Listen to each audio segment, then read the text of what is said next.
We're back for another show. Happy holidays to everybody that's celebrating it.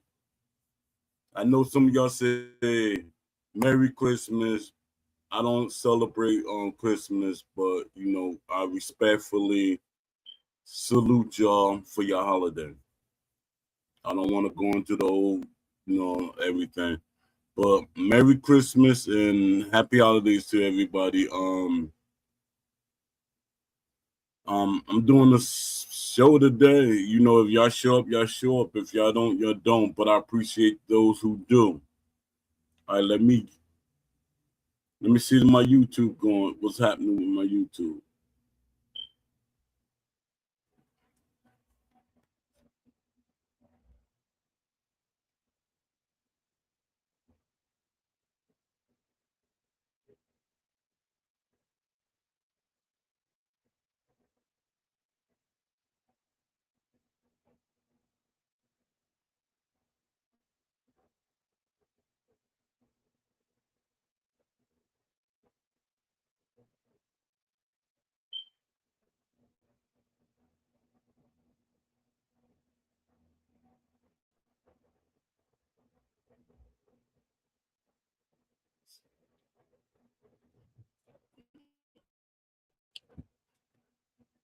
All right.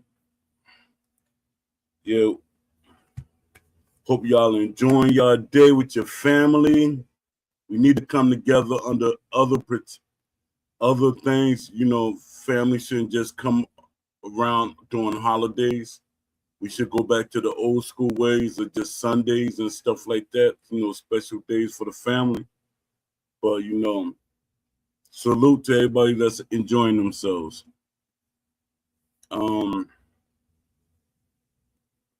Yeah, I'll probably read from my blog today.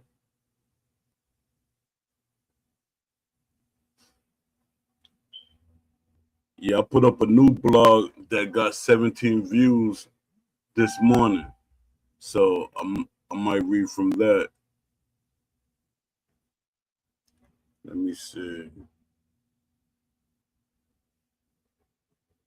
Because this right here, this a myth. Because people keep saying the reason why Fight Night Champion did bad because the MMA. Oh, come on. I know I'm not freezing up. Am I? Okay. Yeah, the reason why they saying why Fight Night Champion did bad because MMA popularity start happening. People be trying to give EA, they try to give Steel City, they try to give them excuses. Stop doing that. These are grown men. Y'all giving them excuses. It had nothing to do with MMA popularity because a lot of people on the Fight Night forums and the people on the internet that I know, it had nothing to do with the MMA. A great game is a great game no matter what. If boxing was to stop today and the company makes a great game, it's going to sell. Stop using the sport as an excuse. Y'all be trying to find things to defend these companies. It has nothing to do with what is going on with the sport. We don't be at war, but these war games be playing. I mean, selling well. We don't got no Grand Theft Auto like really happening. They're selling well. So y'all gotta stop with y'all making up excuses. Y'all excuses they are not helping these game companies make a better game. Let me see if I got somebody in here.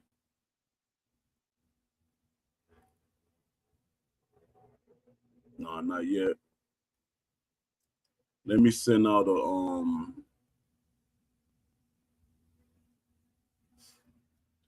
let me send out a Twitter.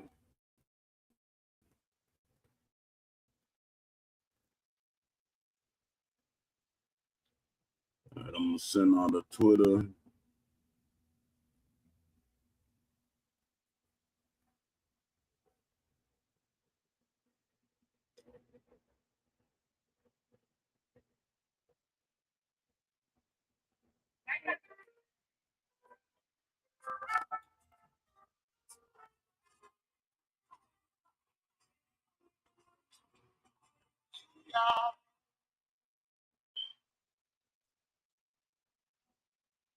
Paul with the flow.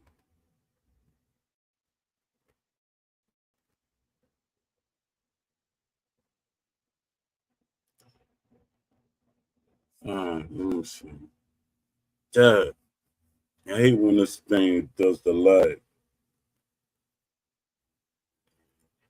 Been doing good for a couple of days, and I haven't been downloading large videos.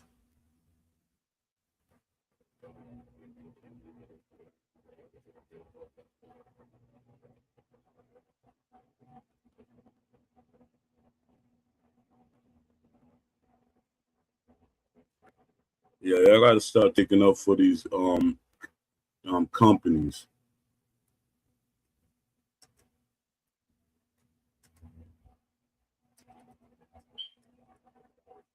But yeah, I was getting on Daniel Dubois sister, because she said, "Why should we have to go 12 rounds if we don't have to?"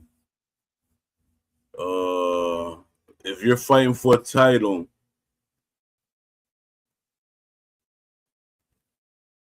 and you can't critique what equality is for you. If you're doing the same thing that a man is doing and expect the same pay, no, I say if you're doing less than what a man is doing and expect the same pay, that's a problem. You should see that as a problem.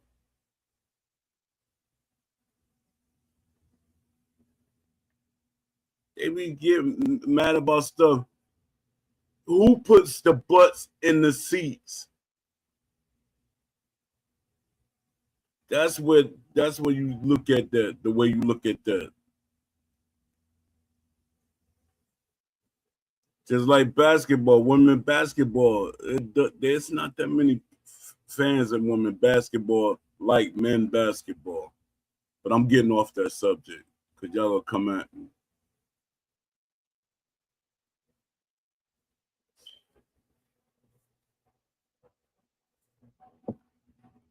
Yeah, let me see. I ain't get nobody in here yet, but I'm gonna just keep it moving. All right, like I was saying, I'm gonna read this post. The myth of MMA rise and the fall of the Fight Night champion. Why boxing game that struggles beyond the octagon. The real reason EA's Fight Night series struggled un, unrealized fan vision versus arcade reality. When Fight Night Champion launched in 2011, many observers and casual fans assumed its underwhelming sales were the inevitable result of a shifting combat sports landscape. UFC and MMA were skyrocketing in popularity, and the perception was that boxing had been relegated to a niche corner of the sport world, with stars like Ronda Rousey, Anderson Silva, and John Jones capturing mainstream headlines. It seemed obvious the era of boxing video games was over. Yet a closer examination reveals a far more nuanced truth. While MMA certainly attracts attention, the decline of EA's Fight Night series was less about market trends and more about a fundamental misalignment between what boxing fans wanted and what EA delivered. The story of the series struggles and ultimately one of missed opportunities, unfulfilled promises, and a failure to innovate where it matters most. The fan wish list, a blueprint for authenticity. Long before Fight Night Champion arrived on consoles, boxing enthusiasts had been articulating a vision for what a truly realistic boxing video game looks like. This vision, often referred to as the original boxing video game wish list. Yeah, that's my wish list. Well, it's my wish list that I say that because I sent it, but it was the community wish list, and the majority of the ideas on there, they were mine. But then you got big ideas by Papanosis, Vlad. It was a couple of us that put that wish list together. We all had like a strong part in the wish list. I had my tendencies and stuff like that. Papanosis added on to them, different things. We all came together. I picked all the different people. It was like Voltron. I picked everybody with different strengths. All right, let me finish reading this. The original boxing video game wish list emphasized strategic depth and simulating realism. Fans wanted a system that rewarded precise timing, thoughtful footwork, and the master of defensive techniques. They envisioned stamina management that genuinely affected a fighter's performance. AI opponents who adapt intelligently, and a game engine capable of simulating the unpredictable rhythm of an actual fighter. The wish list wasn't just about adding features, it was about creating an experience where the subtleties and mentality calculations of real boxing were faithfully represented. This was a tall order, but achievable. In other sports genres, developers were already demonstrating how simulations could coexist with accessibility. NBA 2K offered players granular control over dribbling, shot selection, and defensive rotations. Madden NFL integrated playbooks, advanced AI, decision making, and players' progression that felt tied to real world statistics and tendencies. FIFA similarly provided nuance control, tactical variations, and online competition that created a sense of living a evolved sport. Fans of boxing expected EA to follow a similar trajectory. Iterative innovation that respected the sport's complexity while still providing the cinematic excitement fans have come to love. Arcade hybrid, where EA missed the mark. Instead of a faithful simulation, EA delivered a hybrid product that leaned too heavily into arcade style mechanics, while the Fight Night series had experiment with realism and earlier iterations, introducing the total punch control system and physics-based punch reactions. It never fully committed to the depth fans craved. Fight Night Champion amplified cinematic flair with the story-driven campaign of Andre Bishop, a character navigating a gritty narrative of personal struggle and redemption. Critics and casual player praised the story mode for its emotional resonance and production quality. It was at the time one of the most cinematic sports narratives ever attempted in video gaming. Yet the story mode masked deep problems. Core gameplay mechanics remain simplified in ways that frustrated serious boxing enthusiasts. Defensive maneuvers were easy to execute and lacked the strategic weight of real boxing.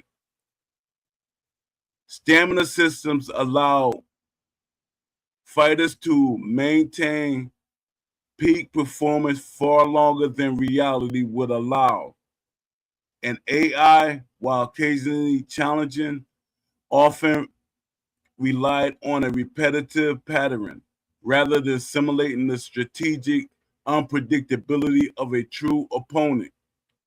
For fans who had followed the Wishlist for years, the game felt like a promise unfulfilled, a polished package of narratives and speculative that ignored the foundation system of the sport itself.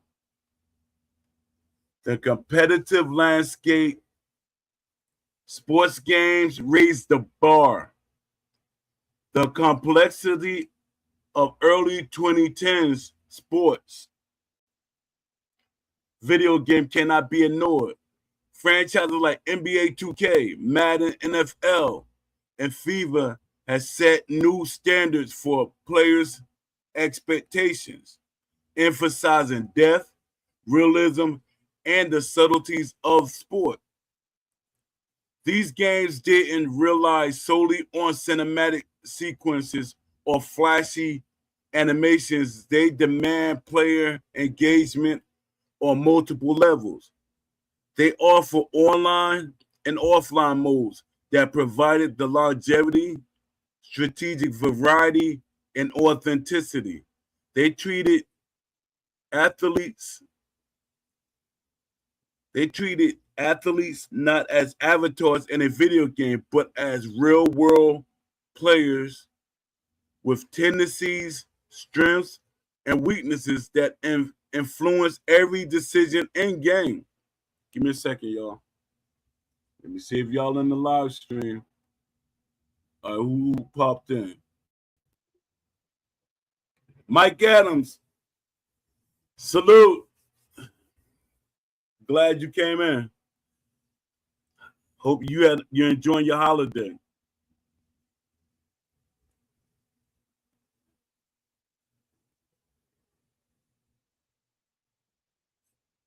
I'm still. Let me see. Where was that? Against this backdrop, EA arcade heavy approach felt increasingly out of stealth. While casual players may have appreciate the accessibility, control, and cinematic story, hardcore boxing fans, the very audience that had sustained the series for years, felt alienated.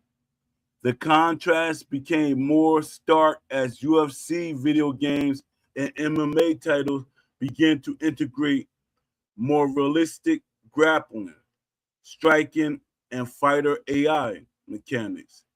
These titles, although not perfect, demonstrates a committed, evolving the gameplay in a way that Fight Night had failed to match. Story mode as a band-aid. One of the most revealing aspects of Fight Night Champion development was the emphasis on the story mode. Andre Bishop's narrative was compelling, cinematic, and for many casual gamers, a innovation in sports gaming. But the story mode could not replace the demand for an engaging, realistic core gameplay loop. Fans didn't buy a boxing game to watch a scripted narrative. They want to feel the tension, the strategy, and unpredictability of the ring in their hands. The mismatch between story mode emphasizes and gameplay depth created a dissonance that critics and fans alike noted. The game looked like a step forward in presentation, but it played like increments evolution at best. Increments, little bits of pieces. All right. This divergence also reflects a misunderstanding of fan psychology. Hardcore boxing fans wanted mastery, skill, and strategy to be rewarded. They wanted games where planning an approach to a fight, analyzing an opponent's tendencies, and executing precise combination mattered. EA treated narrative as the selling point rather than the foundation, signaling to fans that their feedback rooted in core mechanics was a secondary spectacle. Misreading the market. MMA as a convenient scapegoat. It is tempting to blame UFC and MMA rise for Fight Night Champion commercial struggles, but doing so oversimplifies the problem. Sales data show that boxing remains culturally and commercially relevant in many global markets. Europe, Latin America, and parts of Asia continue to support boxing both in arenas and through media consumption. The perception that the MMA killed boxing games ignores the deeper issue. EA repeatedly failed to meet the expectations of its core audience. Its core audience. In other words, the decline of the Fight Night series is a story of developer misalignment rather than the culture's irrelevance. Casual gamers may have gravitated towards the UFC octagon, but hardcore boxing fans, the audience that truly drives engagement and long-term brand loyalty, left because the games weren't delivering what they wanted: realistic, nuanced, and challenge boxing simulations. People keep saying that the casual fans push the gaming market, not the whole market. What games are we talking about? Sports games is a hardcore fan base, no matter how you push it. Because if the hardcore fans didn't push this game, push sports games, we would still have those arcade knockoffs. We would still have Mike Tyson Punch Out. Still would have the NBA Street.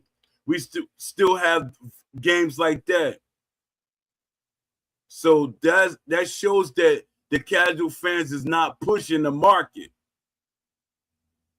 They just attach themselves to the games that the hardcore fans like, and companies are making it so it's easy for them to come on board. But they should have came on board and they learned the game just like other people learn their games. Let me see who's in here. Boxing Lounge, salute. Appreciate you being here. Happy holidays. Merry Christmas, whatever you celebrate.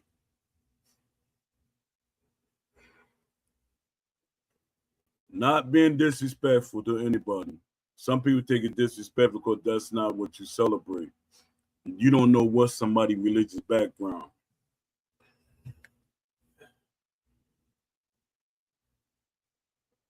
Let me see. In other words, the decline of Fight Night series is a story of developer misalignment rather than cultural relevance. Casual gamers may that I'm reading over and over again. Let me go back. Lesson for the future. This is a lesson for the future. The failure of Fight Night Champion offered a cautionary tale for developers. Storytelling, cinematic polish, and accessibility cannot substitute for depth, realism, and fidelity to the sports. Players, especially boxing enthusiasts, expect sports games to evolve alongside the franchise they emulate. In the case of boxing, fans want footwork that matters, stamina that constrains strategies, defense that reward timing, and AI that behaves like a real opponent rather than a predictable script. To succeed, future boxing games must take the wish list serious. I got a new wish list now. Translate fans' desires into mechanical death rather than cinematic window dressing. The lesson is clear. The popularity of MMA was a convenient scapegoat, but the real reason Fight Night Champion faltered lies in EA repeated failure to deliver a core gameplay experience that honored the sport. Story modes and flashy presentation may grab attention temporarily, but only authenticity and mechanical sophistication can sustain a franchise and satisfy the most passionate audience. And that's a fact. A lot of people keep saying that Fight Night Champion was a great game. No, it had a great story. And people play Fight Night Champion. They basically doing the same thing with Fight Night Champion that they're doing with Undisputed. They plan the game to make it seem more realistic. Like with these leagues, they plan the games to make it seem more realistic. So, stop with that. It's because of the MMA. The MMA games, they weren't selling as good as the Fight Night and the Knockout King series. I think they start selling well, like Fight Night. I mean the Undisputed 4 or something like that. But they weren't doing big numbers like the Knockout Kings and the Fight Night games.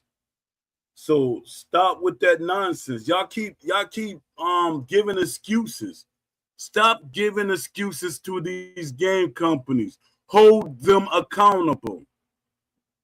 People trying to give Steel City excuses. It's no excuses.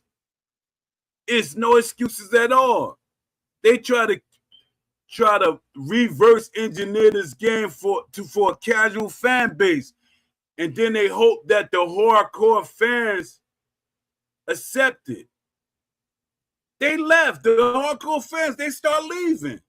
Then the numbers start dropping. So it shows who really is the people that's buying this game. It showed.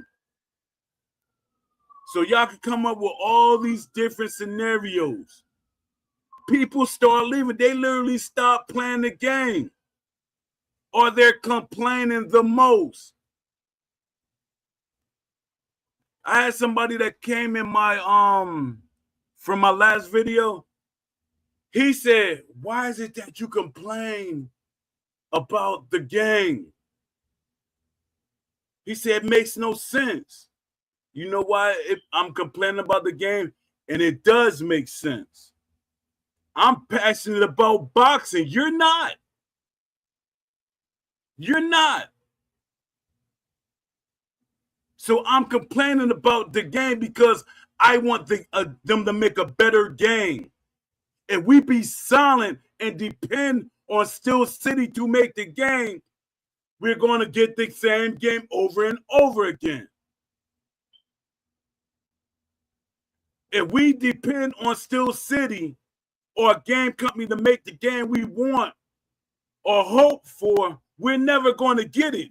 That's why we have to say something. Idiots.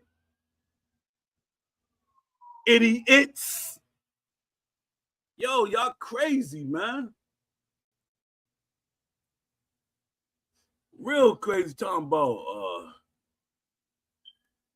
let me see. Brasco Jones wave setting. Salute.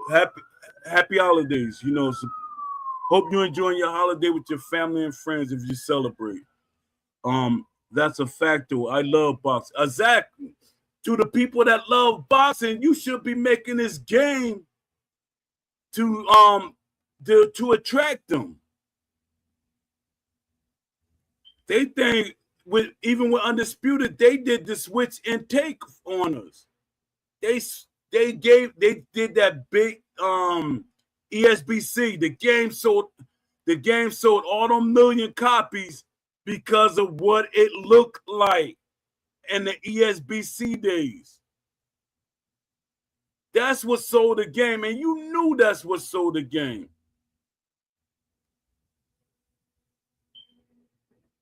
Salute. Yeah, that's what sold the game. The ESBC version. The boxers look more realistic.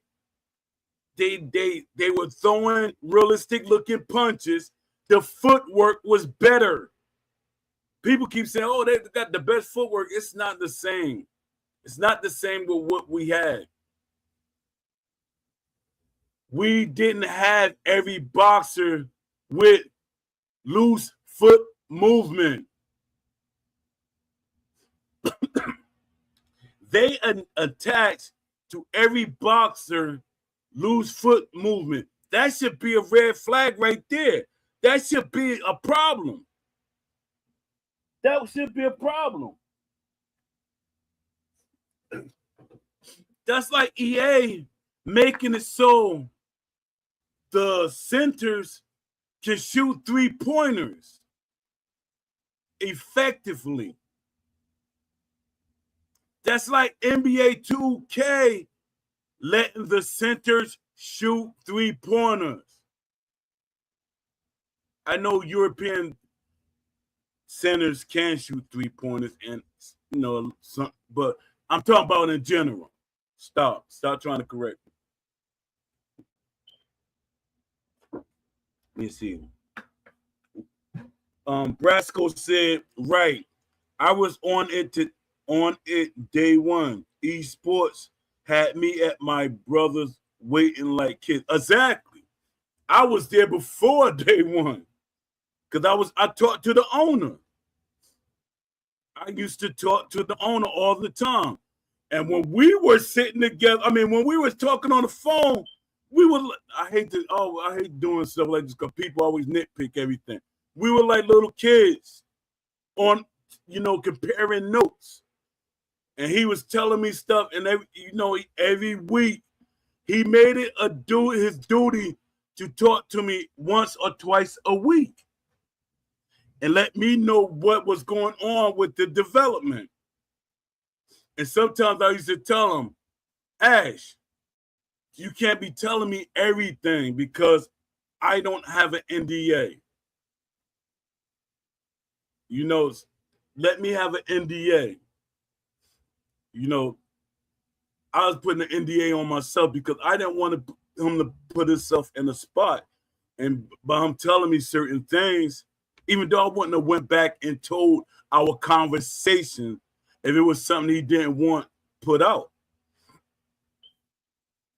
So I was like, I said, Ash, man, he used to tell me a lot. He said, Poe, I wish I could tell you this. I wish I could tell you that. And he said, I gotta get you an NDA. He was passionate at that time. But if you look at Ash now, he looked worn out. And a lot of people say, yeah, he worn out from the game, and he got to promote the game. He's the owner. The owner do not have to promote the game. You got people for that. Why are you hiring people that's supposed to be marketing and promoting the game? You don't have to go through all that. Do you think that the CEO of EA markets his game himself? No, not at all. He hired all these people for marketing and promotion. They got more marketing people, more people promoting the game than they actually have developers. And that's crazy. It's crazy, but it shows in what the game that we got, the product that we got. It shows. And to the people that always get mad, say, oh, y'all just complain, y'all complain and complain and complain. We're complaining, but we're not complaining. But we're just telling what we want in the game, what we expect in the game. And by us saying something, it shouldn't bother you. If it bothers you, you can just leave. You ain't got to listen to me. You ain't got to listen to me. And the thing is, when you speak, especially on these videos, and it grabs attention, and the more and more people that catch on, it holds developers like Steel City accountable. And at this point, I really don't care about Steel City. My thing is, there are other companies that can make boxing games, that want to make boxing games. They're still on the fence.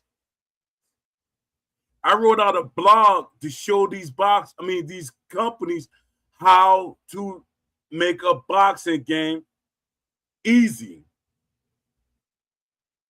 Why it wouldn't cost them a lot of money to make a boxing game? It's called sponsors. You get sponsors from all these different companies. Let me see.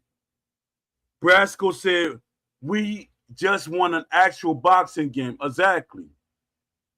All the technology we could have, the best. Exactly. See, you know what I'm saying? We have the technology. We literally do. If you look at my blog, I have a list of all the technologies they could use to make the boxes as realistic as possible.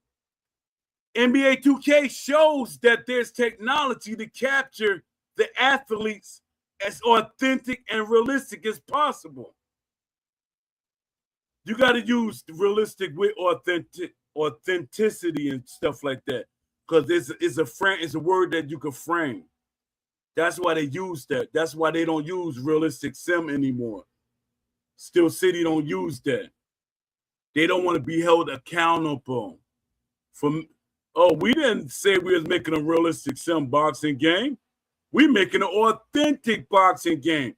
See, they got the boxing trunks. See, they got on boxing gloves. See, they're in a boxing ring. That's authentic. You got to be wise about how they're trying to use words like we're children. A lot of sports gaming fans, and I say this a lot, sports gaming fans are adults. The majority, a huge majority, are adults. From 25, it might be a little lower, from 25 past 50. From 25 past 50. They might, the ones that's older might not game as much as the younger, because they have things they have to do as an adult to support their family. Let me see. Steel City Boxing. Happy holidays. Steel City Boxing.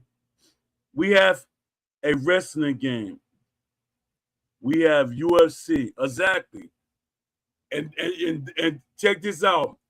What does the wrestling game have in the ring? What does the wrestling game has in the ring? What did UFC have in the ring? A referee. And then you hear people say, we don't need a referee in the ring. They say we don't need a referee in the ring. They're just gonna be in the way. Not at all. Do you see the referee in the ring in Fight Night Champion? Is he really in the way? Not at all. Do you really know what a referee means? Do you know what a referee actually is strategic for some boxers? They use the referee to help them in situations. You know, I read it before what a referee is good for. A lot of people don't know what a referee is. They don't know what a referee can be utilized for. Especially if you're tired. Why wouldn't we need Mills Lane as an unlocked ref? Brasco, this gonna make you mad. Steel City, they got over, I think, 15 referees that they license. They licensed 15 referees. But I think we only see 2 or 3 in the ring. So that right there shows a lot. That Steel City, like, I'm like, why are you spending all these monies to get these people and you're not utilizing them correctly? Let me see. Fighter mannerism when walking to the ring. Exactly. That is something that's technology that can be done. Fighter mannerisms. It shows the authentic feel for each boxer. How is it that WWE, and people make a billion excuses about that? Do y'all remember when 2K got the license from Ukes or in THQ? No, whoever it was, Ukes that was making the rest. Whoever had the license to make wrestling games. They struggled, I think, the first year or two, but they got it right. They did a job good enough that the fans weren't overly making a bad thing about it. But with Westcom Steel City, they can't make no excuses. There are veteran developers out there. There are veteran developers out there. If you hire veteran developers and use the modern technology, this game would not be in the spot it's in. And I know for a fact the reason why y'all keep taking things out, y'all gonna put it back in the next game, Undisputed 2. I wouldn't be shocked if y'all changed the name again. But y'all gonna put it in Undisputed 2. They got Deontay Wilder loading the cannon mannerism, but they didn't bother to pull in the game but they didn't bother to put it in the game, the actual game. Exactly. Cornerman talking about your fight after each round, but different wording each. Exactly. I did a blog about that. Y'all got to read my blogs. I have a section just for the cornerman. It can be done with AI. They can make it so that the cornerman does not repeat himself. repeat instructions, even though in real life the corner man repeats the same instructions because you're doing the same stupid thing in the ring. But with AI, the way technology is, I'm a tech head, and I do all my research on gaming, the gaming industry. All these things can be implemented in a game. You go back to each cornerman has his own thing that he does, and each cornerman might say something. That's realistic and authentic. That would make the game go to another step. Let me see. Have anyone in the chat play Fight Night Forever? Yeah, and announcers too. The AI can actually. I know people hate the word AI, but some things AI has to do. It literally has to do. Some of the things AI, is good for. Yes, famous people in the audience, and the audience should be more involved in the fight. Because I remember in old EA and 2K games, I remember the audience got involved. Old games. I think they were on the PlayStation 2 or 3. But the audience was involved. You could actually create audience characters to be involved in the game. I don't know if exactly. See, you're around my age, Brasco. you remember that. It's only a matter of time. I don't see how they can survive into the next game. Steel City and the content creators can only lie and act like everything is okay. For no long, this game is on the brink of death. It is. I can't see this game going through January. Yeah, you see, you close to my age. I got you by 15, about to be 16 years. Yeah. It's these content creators. The content creators, damn, my voice is hoarse for some crazy reason. But the content creators, I'm sounding like Jada Kiss for some reason. To me. Yeah, these content creators, they can help shape this game. I knew this way back in the days. I used to boost these guys. Guys like Mac Mittens. I don't know, a lot of y'all was on the Fight Night forums, but guys like Mac Mittens. You had guys like PR Guy. To me, Matt Mittens was the original creator of the skits. He used to do skits for Fight Night Champion, for the Fight Night series. And this guy, he was like giving feedback. He was breaking things down and everything. These guys, they broken. It's like EA broke them. They don't even want to talk about boxing games at all. I'm like, come on, man. Let's do a reunion, man. All of us that were on a part of that wish list and the outspoken people in the Fight Night forums, let's do a get together. Let's do a show.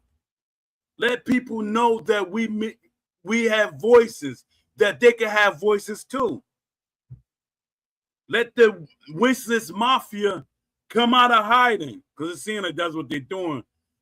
I'm the only one that's like really speaking. And every once in a while, Papanosis pop in. The content creators should have some type of relationship with the games that are made, not because they know how to build a game. Exactly. See, the content creators, Dad, the content creators, they They have a relationship with Ashton. They have a relationship with Steel City. Because that's, to me, the content creators is how these companies make their money. That's free advertisement. That's free promotion. So they make it their job. Let me see. Steel City Boxing said, just imagine if iGang, Prioxis, Marvelous, King Juice, everybody came together and told the truth about the game. Steel City would never be able to continue scamming people. It's sad. Exactly. They really have to speak out. It's like these guys, they know they have voices. They know they have voices, but they're not really speaking out. They like getting the game for free, getting incentives and all that for from these companies, from Steel City. And Steel City around here begging for money for DLC.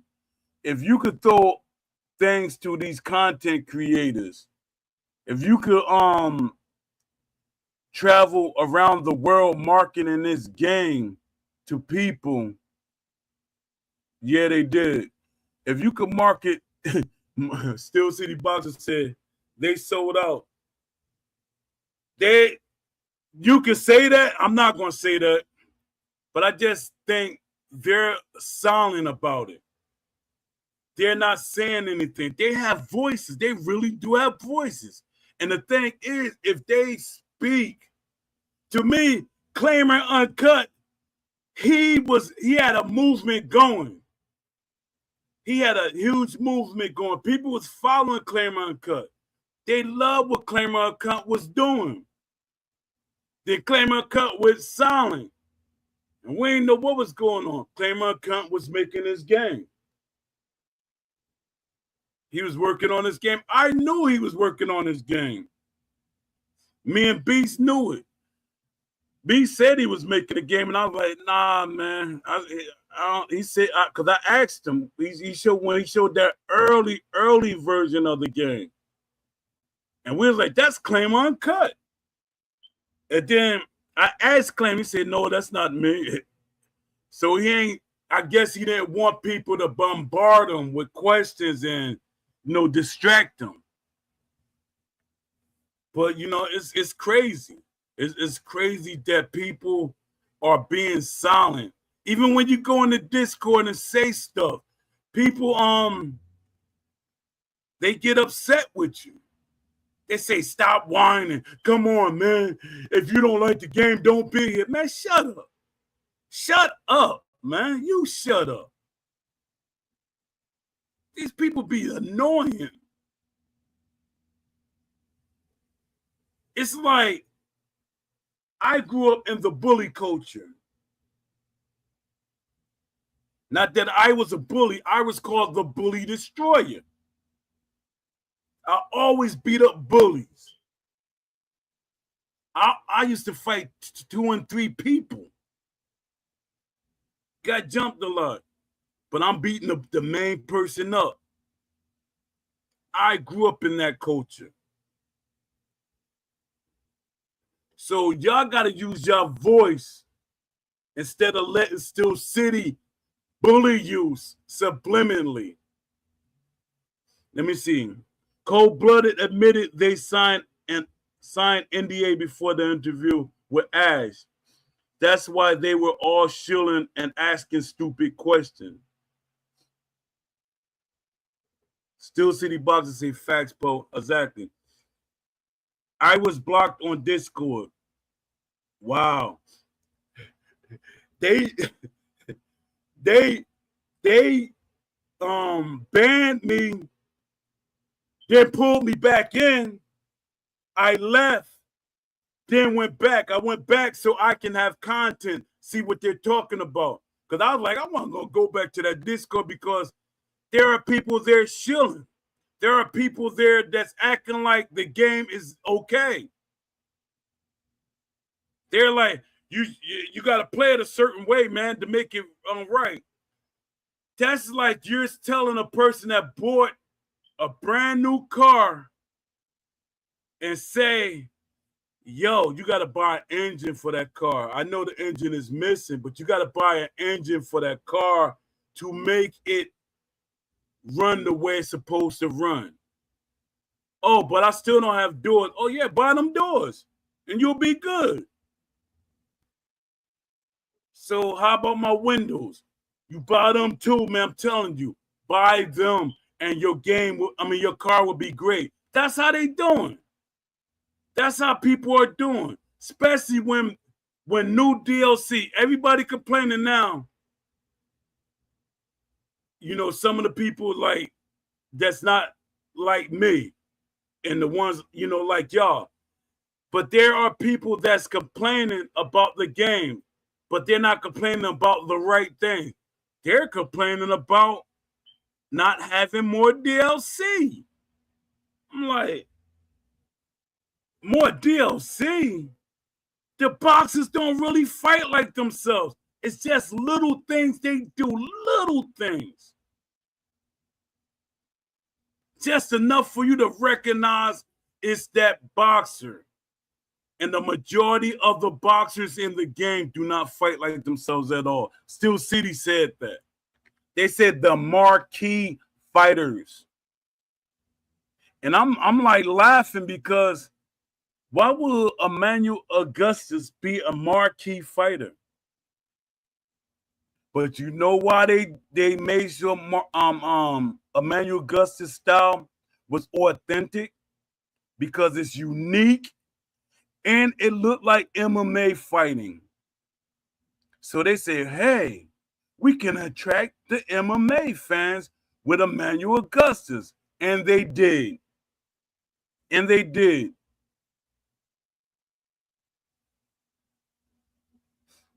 Exactly. Kanisi, salute. Blaster, salute. Happy holidays. Enjoy your holiday. Hoping y'all enjoying your holiday with your families. You know, family is very important.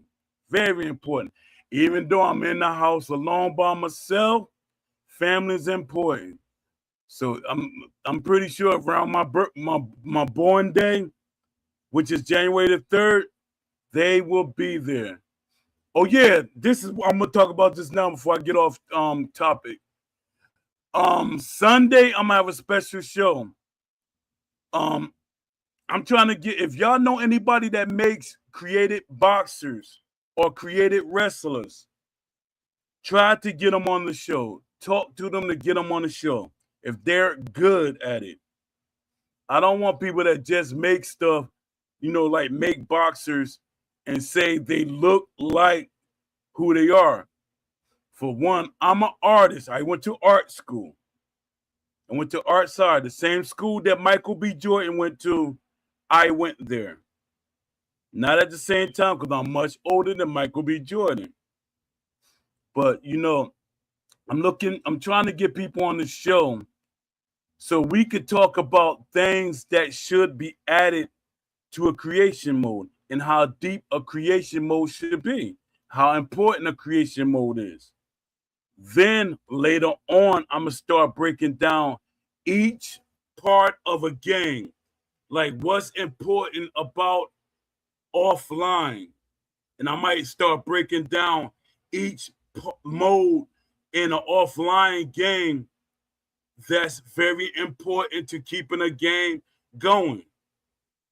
And, and companies always say, you can't put everything in a boxing game because then what you got to put in the next game. That means you should be tweaking the game. You should be adding more boxes from the era that comes after that. Like next year, if you're making Undisputed 2, Moses should be in the game. Moses, the two Moses. You got that wasn't Shakur cousin. He should be in the game. You got all these different boxers that's like that's not major that can be in the game later because they're rising stars. They don't block like that in boxing. That's for arm. Sure. No, that's for, I don't know what you're saying, but I know what you're saying. You saying that they don't block like that in real boxing. Yeah, boxers should. But in this an argument, and this is a deep argument about. And my thing is, me as a boxer, as a former boxer, I think no boxer should be forced to block a certain way, unless that's how y'all set it up. Like if y'all playing a personal game or y'all playing online, that's what online should have a contract system. It should have a real contract-like system on the game to make it feel more authentic. You say, yo, we're going to play 6-axis blocking. Y'all play 6-axis blocking. But technically, like, it's a debate. It's a friendly debate. It's not like we're arguing like how just the up and down blocking. That's an argument. But each boxer has his own way of blocking uniquely. Because 6-axis blocking, that's kind of a little bit basic, because there are more blocking places to block. Dad, why is that crazy for me to say? But it's actually, I think, 12 to 15 places on your body that you can block. And I know y'all like, Poe, you being over the top now. Come on. 6 axis is good enough. I'm just being realistic. But they can be blocked. I did the research on it. On the controller, these areas can be blocked. But I'm good with just the 6-axis blocking. But we also got to give boxers their real blocking styles, their real offenses. Now, when we play online or play, certain games, all right. And the up and down blocking should never be a problem. Because when in real life, when people do this and do that, you still could hit them. But you know what it is? A person do this, you don't want to go around it. You don't want to punch around his guard. You don't want to punch around his guard. I want to knock, your thing is, I want to knock him out from a straight punch to the face. I don't want to knock him out with a body shot. I don't want to knock him out from him getting exhausted, then he drop his hands. I want a first round KO every round. To me, that gets boring. I want to earn my fight sometimes. I want to see that it's a struggle. Now I got to use a different strategy, or my corner got to tell me, champ, you got to do this and do that, because he's keep hitting you with the same thing over and over again. I want that. But a lot of people, they don't want that. And that's crazy. That's why the casual fans should not be the loudest voices in the community. They do not buy sports games like that. They do not support sports games like that. They don't know half of these DLC fighters. A lot of people just collecting them. They don't know them. And then you hear them come back later complaining about them, because you don't know who that boxer is. And the problem is that Steel City is not giving a boxer their tendencies, so they're not fun to play by casual fans and hardcore fans. Let me see. Blaster X said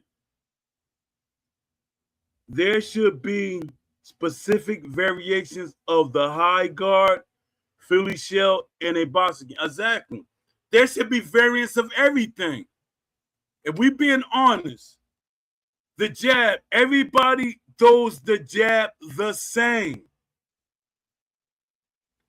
Look at Roy Jones fighting, and look at the way Ali's fighting. Look how Bernard Hopkins throw his jab, and look how somebody, different people throw their jab. Every boxer doesn't throw their jab the same. There's different variations or variants to the way you throw a jab. There's different ways you throw your uppercut. Oh, I know when I say uppercut, boy, that get people hot. Oh, Paul, why you had to bring up uppercut? Now listen about the uppercut. It comes out too long. It's rubber banding. I know. But you can't take away something that people do in realistic boxing, in a real boxing match. It's just that they implemented the uppercut in the game wrong. They rushed it. They took shortcuts. They took shortcuts with punches. You can see the rubber banding. It's like they're not making all the animations. It's like they rush. A lot of people can't see it with a trained eye. You can see the little things that they rushed in this game. Let me see.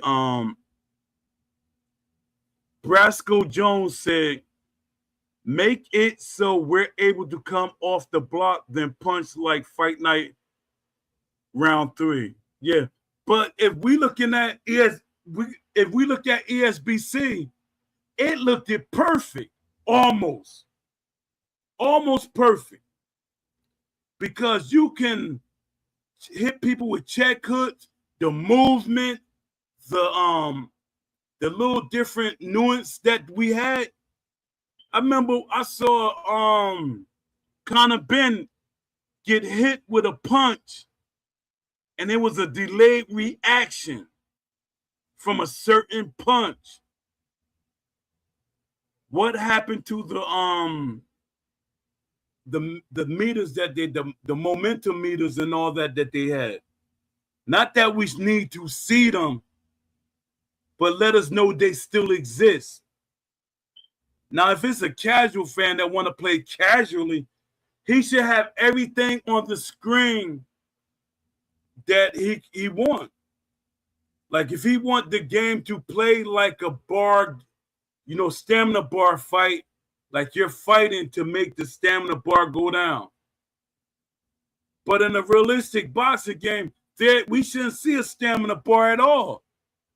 It should be you visually looking at the boxer, or you caught him with a good punch, and you know that you got to do certain things to keep him on guard or trying to defend certain punches, so you could throw a different punch. So he's defending against my jab. Now I could throw another. You got to make him think. And that's when fence and stuff like that actually works, or fake outs. Make things actually work. A lot of people they hate for us to keep going back to the ESBC version of the game, but that was the game that we signed up for. That is the game that we wanted. And I'm starting to think that Steel City knows that. And when Undisputed 2 drops, they're going to do the same thing. It might be a little more cinematic. And it might not even be the game. It might be what you call a CGI trailer. And you know what? Some people are going to fall for it, and some people are not. But they got to realize that people are going to hold back a lot because they're not going to sell the same amount of games that they sold. They're not going to sell 1 million copies the way they sold in the beginning, over 1 million copies, because people are very skeptical. People are mad at Steel City. So, they'll be lucky if they sell I say 200,000. That's me being generous. Like you say, these things sold people on ESPN. I think SCI still plays as I think SCI still plays ESBC on the low but and back at the street. I think so too.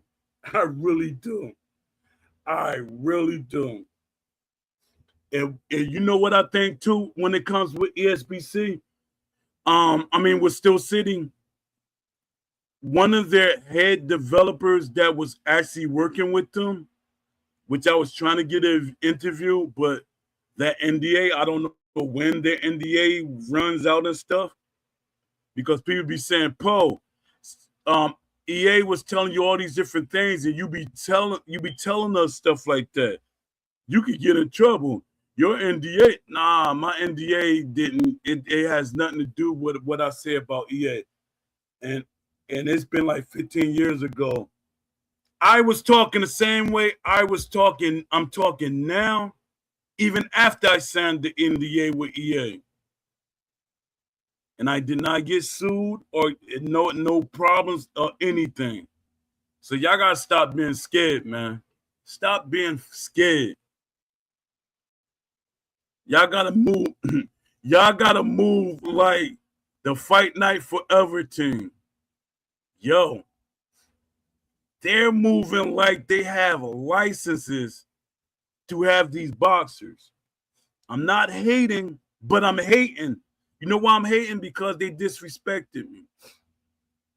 They're moving like they got the rights to use those boxers in the game. They acting like they got the right to actually mod Fight Night Champion when the game you technically you can't mod the game at all without permission from EA.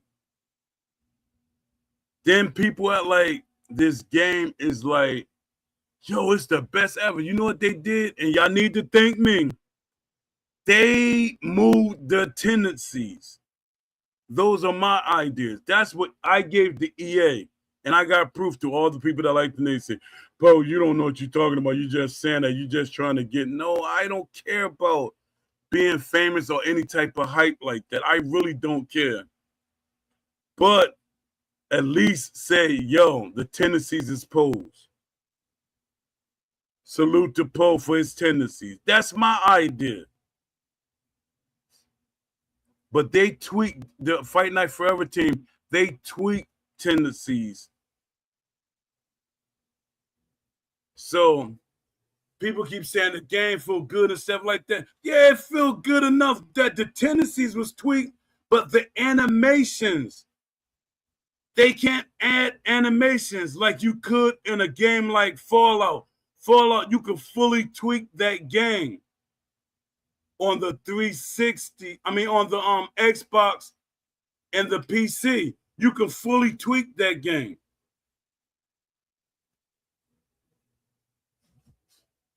With them, they're adding stuff. They added brand names on the ring that never existed. Even if they existed, you still stealing.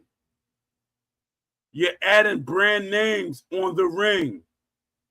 They even have rappers music in the game. We knew for about a decade that you can't use music because it's copyrighted. Yeah, you could use it on TikTok and stuff like that, but it's small. It's a small segment of the music. They're using full blast songs. And I think when you do it like that, yo, it's crazy. It's just crazy. Salute, Shaolin Phrase, and happy holidays. You know, enjoy your holiday. I'm good. Like you say, these things sold people on ESBC. I think, oh yeah, I read that. Yeah, but people gotta stop saying that this Fight Night Forever game is the best. Nobody Nobody is safe. I don't care if it's a mod or whatever. If you didn't make it literally better,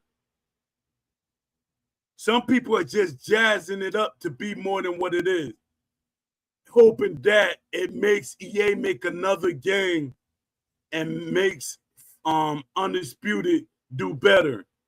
Whatever you got now with Undisputed, that's what you're gonna keep with Undisputed.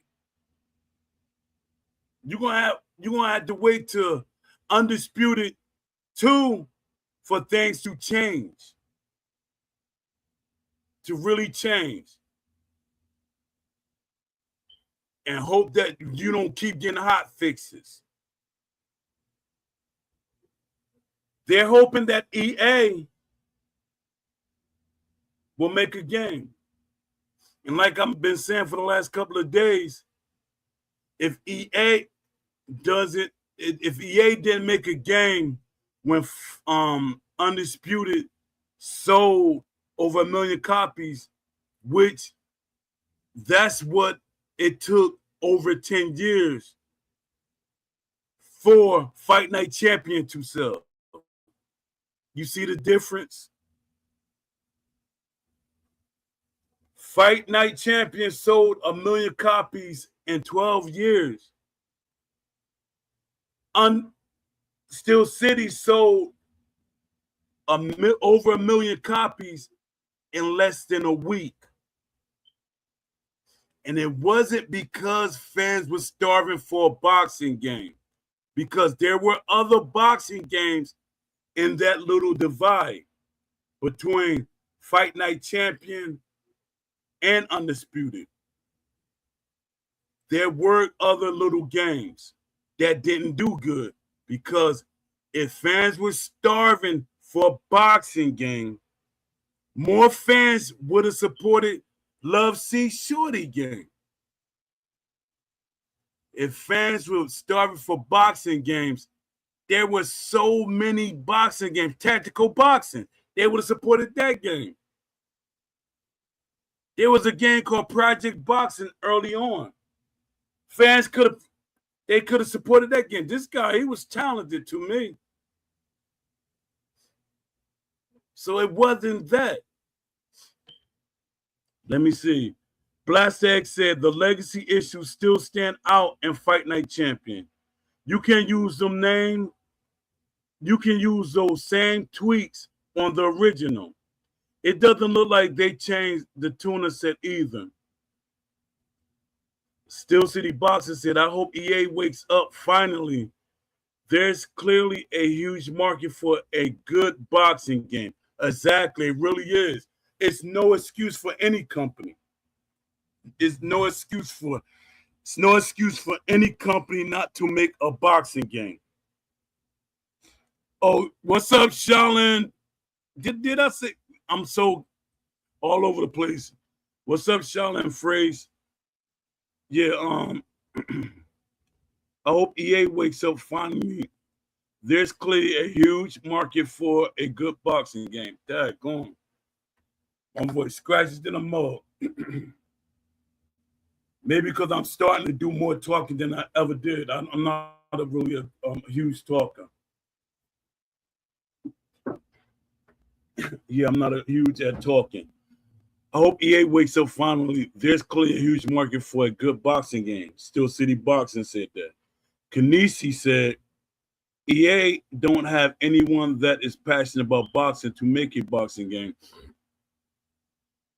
That's not actually the thing, because that's an excuse, because they can hire people or they can bring boxers and coaches in there to help them make the boxing game, like they do with Madden, like they do with FIFA.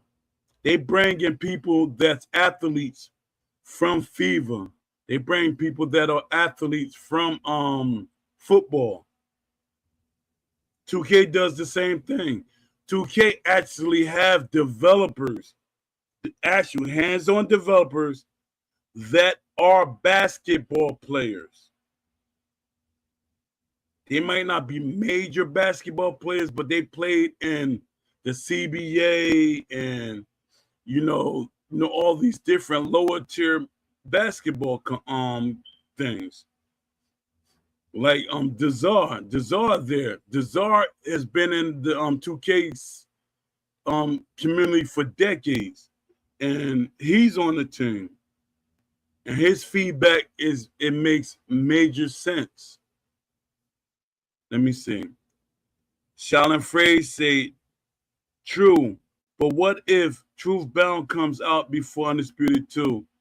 Will that make Undisputed 2 irrelevant since Undisputed 1 was a complete flop? I can't see that we get a complete game from Truth Bound. I can't see it coming out like a full-fledged boxing game. We are putting too much expectation on Claimer Uncut, especially because a lot of people, if the game is basic, a lot of people are going to complain about that. Because they're going to act like Claimer Uncut has over 200 people working with him. Even though it's one person, their expectations are just as high as if it's a full-blown company. And that's crazy. Even though he put himself out there a little bit, you put yourself out there a little bit, Claimer Uncut, because you say, hey, look what I done in what he said, 12 months. Look what I done. Now, Still City can't make the excuse. So people going to be looking for it. They're going to be saying, yo, you did that in a couple of months. We want what it looked like, because we can't really say too much. He gave us something, but did we actually see different boxers like really, really fighting? Like you really see like a boxing match. That's what I want to see. When Claimer Uncut, the next video he made, I want to see a full 3 rounds. Full 3 rounds at least. That shows a lot. And I'm huge on that. And this is something that I used to do with EA. If you want to see how well the game is made, put it on PC versus PC. Or AI versus AI, fight like themselves. And it's like, Dad, bro, that's smart. They say, yo, that's smart. It is, because if the boxer is made authentically, he's gonna play like himself. Just like I know when I talk about NBA 2K, it triggers people, but just don't let it trigger you. My thing is with 2K, you could tweak the game with the sliders, especially the tendency sliders, and the basketball players will play realistically. The basketball player will play realistically to himself. It's times that I actually let the AI versus AI play for the whole season. I play like it's tech sim without being tech sim. I let the game play itself. It's like I'm watching a basketball game because of the sliders that I'm using. If you go to Operation Sports, I'm a huge fan. I was there from day one. Operation Sports, they got a community that does sliders. Why don't we have a community that does sliders? Oh, we don't have sliders. We don't have tendencies, really. We don't have these things. We should have sliders for tendencies. We should have sliders for traits. We should have sliders for capabilities. A lot of this stuff, this is what NBA 2K has. They set the precedence of what a game should be. That's why Fight Night fell. Fight Night fell because it was competing against another sports game. Not because it was competing against another boxing game. No, another sports game. Why is NBA 2K so innovative and Fight Night Champion? The only innovation they did was the story mode. And they added my sliders. Not all of them. They didn't have time to add all of them. But they added the sliders. They knew the sliders was a great idea. Let me see.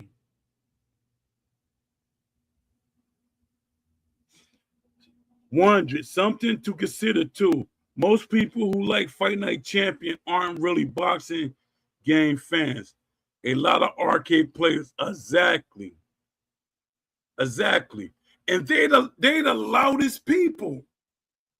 These people, they try to attack people like me. They call themselves attacking me. I'm like, come on, man. You trying to attack me for wanting realism? Won't you just ask for arcade mode? The default should be realistic.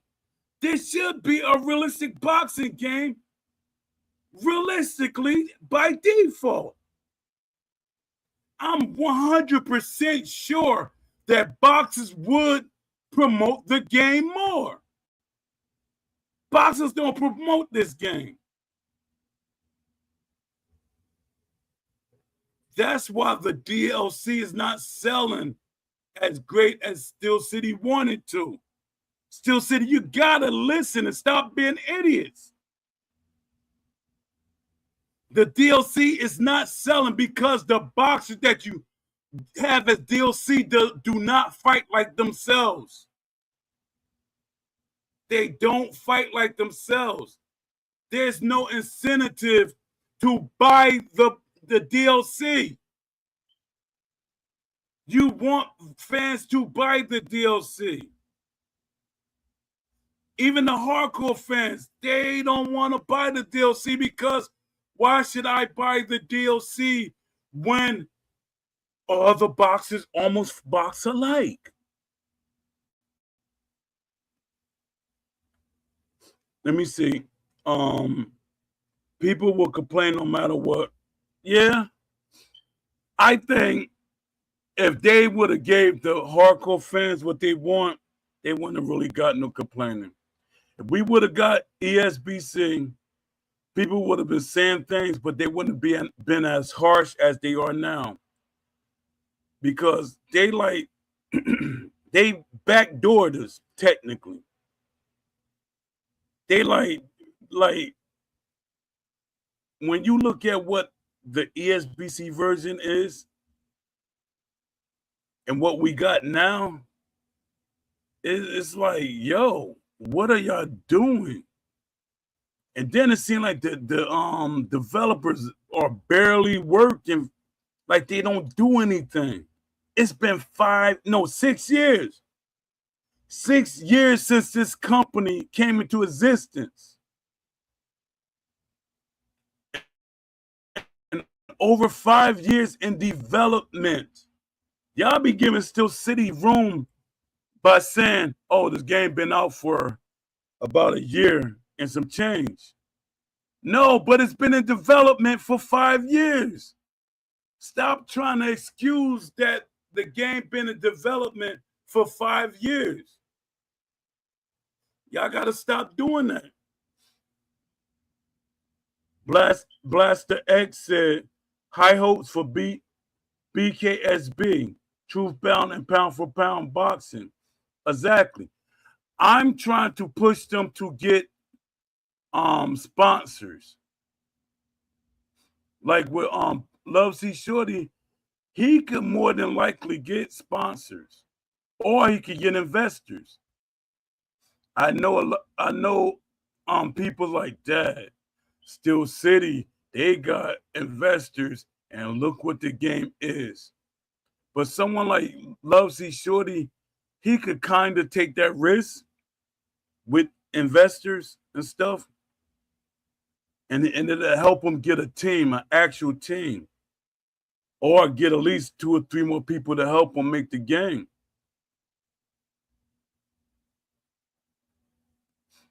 Let me see. Still City Boxing, he says still, I'm not gonna say the curse, needs to be sued. This product is horrible. It is. It's basically not, it's basically unplayable in a sense, because why do the league has to make so many rules? Why do you have to make so many rules? The game should be that you can turn certain things off. No, you only can throw this punch. You can't throw this many punches. In real boxing, you're supposed to jab spin. I don't know why that's a big complaint. You know what people complain about? It's the casual fans. And you know what? The casual fans be complaining about stuff because they don't know boxing or they don't watch boxing matches. They even complain about when they do watch a boxing match. They say, hey, why that guy moving? Why he's not in front of him? Because that guy that he's fighting has a high knockout percentage. He would be an idiot to stand in front of him. Hey, he's running. Why is he running? Listen, you saying, why is he running? You should be saying, why isn't my character cutting off the ring? Why is my character not pursuing him? These are the things you have to ask yourself. A boxing fan will be saying the same things I'm saying. The hardcore boxing fans will have loved ESPC, but the fight night players would have complained. Eventually, the game would have changed anyway. I think. I don't know, because fans start to like, if enough people start liking stuff, people tend to be followers, especially with gamers. They start to be followers, and they start learning stuff. Like I was like when I talk about 2K, I know I brought it up again. I know I brought it up again. Maybe if I keep bringing up 2K, maybe they will make a boxing game. I'm doing like Candyman. Maybe they just think about making a boxing game. And I know y'all gonna say, hey, they made a boxing game. No, they didn't make a boxing game. They published a boxing game. They didn't make a boxing game. So maybe if 2K make a boxing game, and they put the same effort they do in the NBA 2K and the WWE, we will have a contender, if not a champion.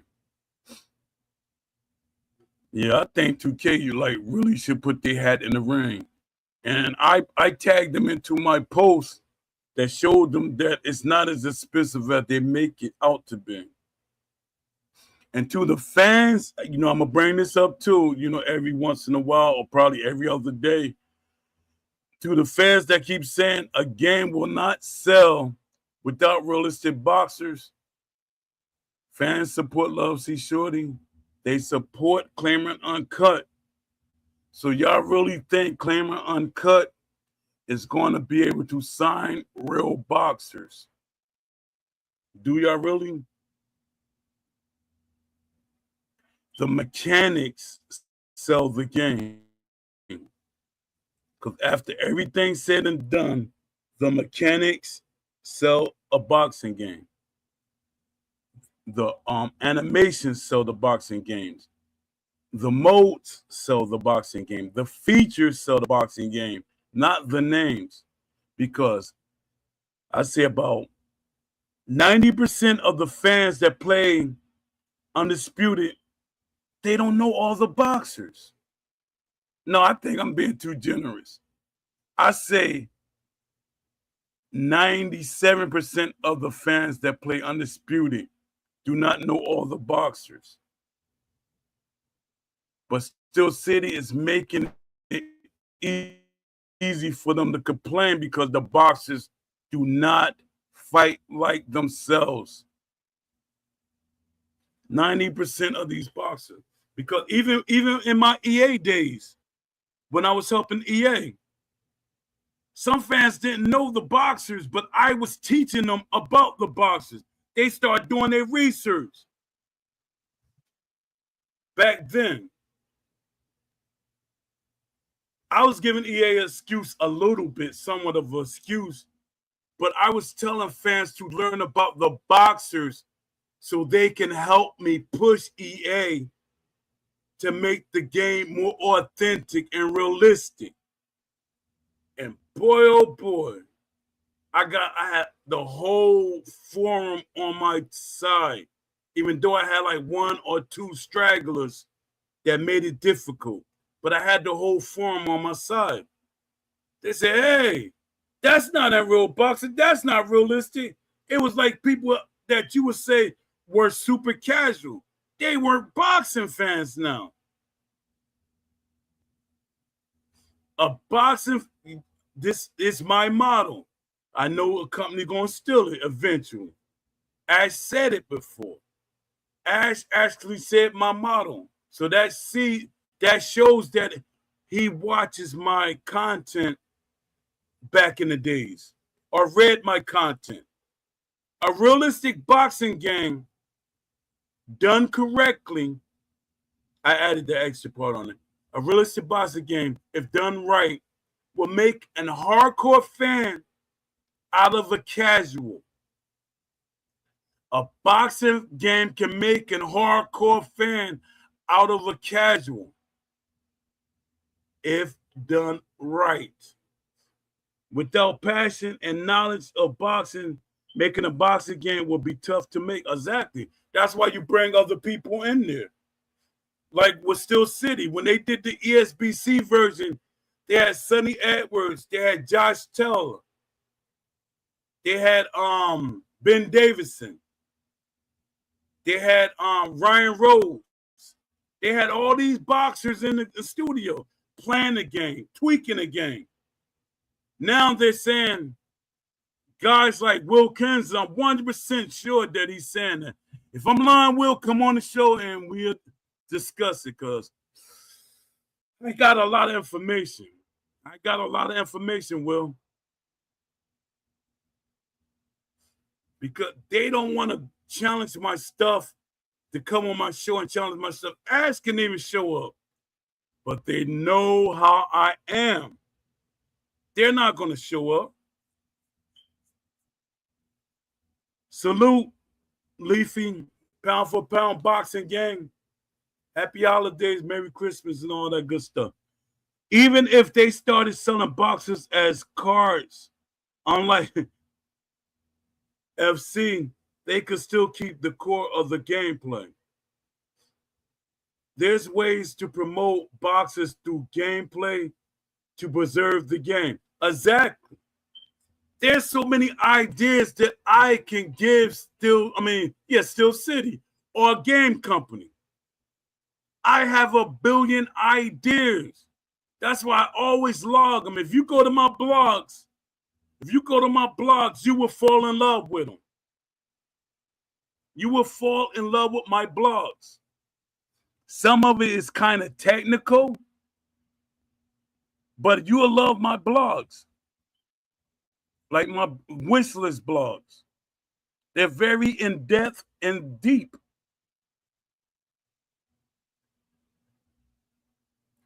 Because I was giving out them ideas because I was check out this idea. I'm gonna give this idea out, but y'all know it's my idea because I got it on recording. And I got it as, on my blog. My blog is like a trade. It's copyrighted. When you put something and have a date and everything on it, that's copyrighted material. That's an easy way to get a copyright without actually going to a person that does copyright. All right, so I was trying to get the card company like Flair and what's the name of that other company? And they start making boxing cards again. Because they stopped making boxing cards. But I was like, y'all should start making boxing cards and team up with a boxing company. I was trying to get them to team up with Round for Round, but Round for Round never had a game. They had the boxers, but they never had a game. And I started to see that more and more. I'm like, when are you going to actually get a game model? Because when I was getting all these boxers, they were saying, yeah, let me see what the game look like. What is the game going to be? You know, let us see the gameplay and stuff like that. They wanted all that. But there was never no game. His thing, the guy that was making Round for Round thing, was he was trying to build up a fan base so he could get the fans to pay for the game model. But you should have been straight up with the fans. So he ended up failing with what he was doing. He had all those boxers. He had over 200 boxers. But he failed at what he was trying to do. Everybody seen the vision of what that game could have been at the time. But he never built a model. And what happened was, if he would have built the model, sponsors would have paid for the whole game. People don't know that. Do your research. You got to do your research. I'm constantly doing research. Half of the time I don't get enough sleep like I should. But I'm always doing research. Always talking to developers, literally. So I talked to the developers so much, I bought the premium package on LinkedIn just so I could talk to them. And I'm debating with myself, should I keep the package? But if it gave me the opportunity to constantly talk to developers and the CEOs of companies, I'm going to keep it. You know, my thing is I do things for this, to get a boxing game, and people think I do it for, gratification. Yo, Lamont Davis in here. Merry Christmas and Happy Holiday. Merry Christmas, Paul. Drop by to tell you that chilling with family tonight. You supposed to. Family is everything. Enjoy your time with family, Lamont. Enjoy your family. And let's make it a thing that stop letting the holidays dictate our family days. Let's go back to them Sundays or weekends that we spend time with our families. Because our families, they're here today and they might not be here tomorrow. I'm gonna call my father tomorrow, even though it's Christmas. I don't celebrate Christmas, but I respect people that celebrate Christmas because it's for me breaking down why I don't celebrate Christmas. I don't want to do that online. It's no disrespect to it at all. Yeah, but I'm all about family. I'm 100% about family. Like my sister, she 100% about family. She loved giving functions. She loved like the holidays. She loved these holidays so she could cook and everything. I know she wanted me there, but I didn't go. Yeah. Yeah. Yeah, I gotta call my son. And I'm talking about family, me and everything. And me and my son, well, my wife, she's working probably. And my son, I gotta call him today too.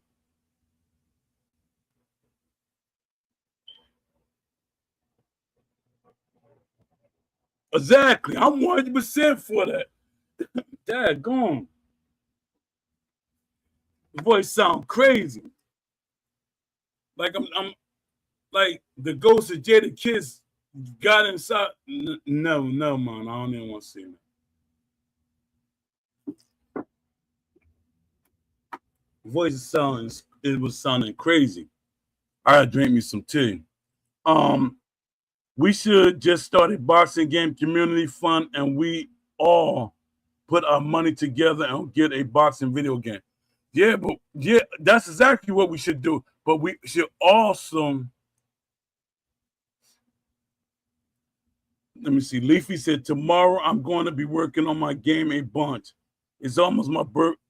It's also my birthday tomorrow, so that'll be fun. Yo, Leafy, you a Capricorn too? Yo, Leafy a Capricorn. I'm a Capricorn. My birthday next week. Yeah, my birthday next week.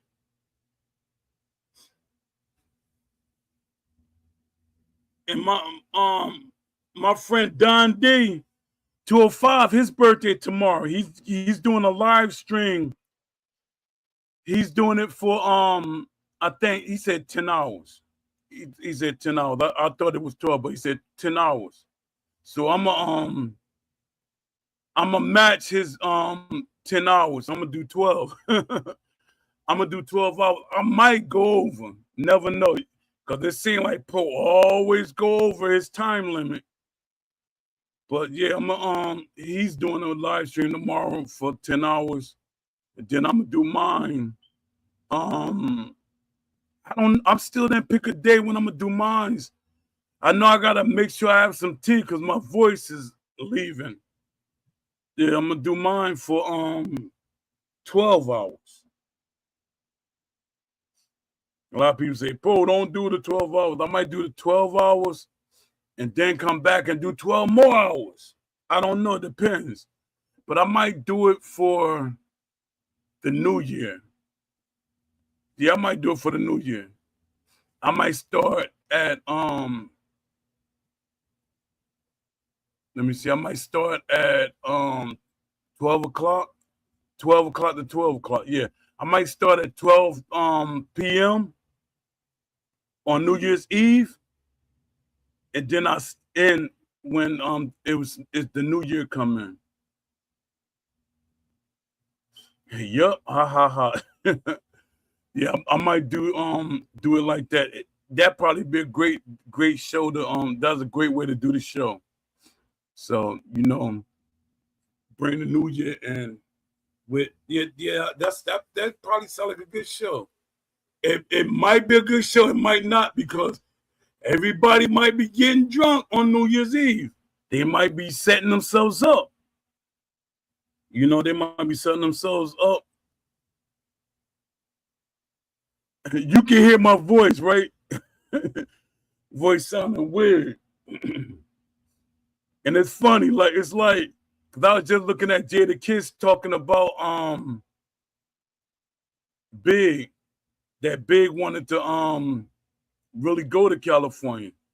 And Tony Yayo was like, no, he shouldn't have never came to California because he know that they were beef. The California didn't really want him there and stuff like that. And I'm looking at Jada Kiss. I say, yo, Jada Kiss in his raspy voice. Guess what? My voice is raspy than a mug. I don't think I ever really had a raspy voice.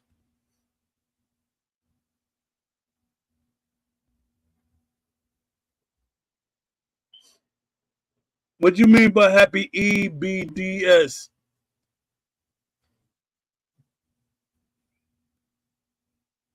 Oh, happy early birthdays.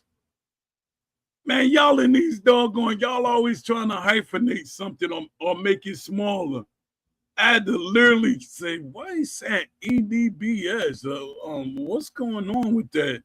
Then I had to figure it out. Yeah, yeah, it's crazy that yeah, we should come together. We should actually do a movement like what I used to do with the Wishlist Mafia. We come together and we say, with the wish list and whatever, you know, Why don't you use the wish list? Why don't you even tell us that you read the wish list? Constantly say that to them. When we constantly say certain things to the developers as a unit, that all of us keep repeating the same thing, they have no choice. Now we gotta be what the content creators not being. We gotta say it. A lot of y'all don't want to come on camera. That's okay. But speak in the Discord.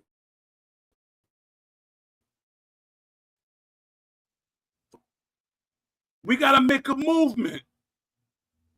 We really have to make a movement. We make a movement and say, we will support any company that's willing to make the game that we want. We have to do it. I'm going to make a video. I'm going to make a video asking companies, we need y'all to make the game that we want. And you can kind of use my blueprint, and you also can look at what the community wants. Make a survey. Create a survey. That's how you make great games. You know what the community wants. I used to make surveys for EA. And they they're like, yeah, all right, that's what y'all want.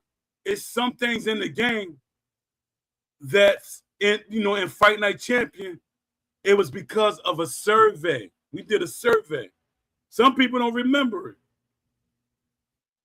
Because a lot of people that actually did the survey, they didn't remember it. Let me see.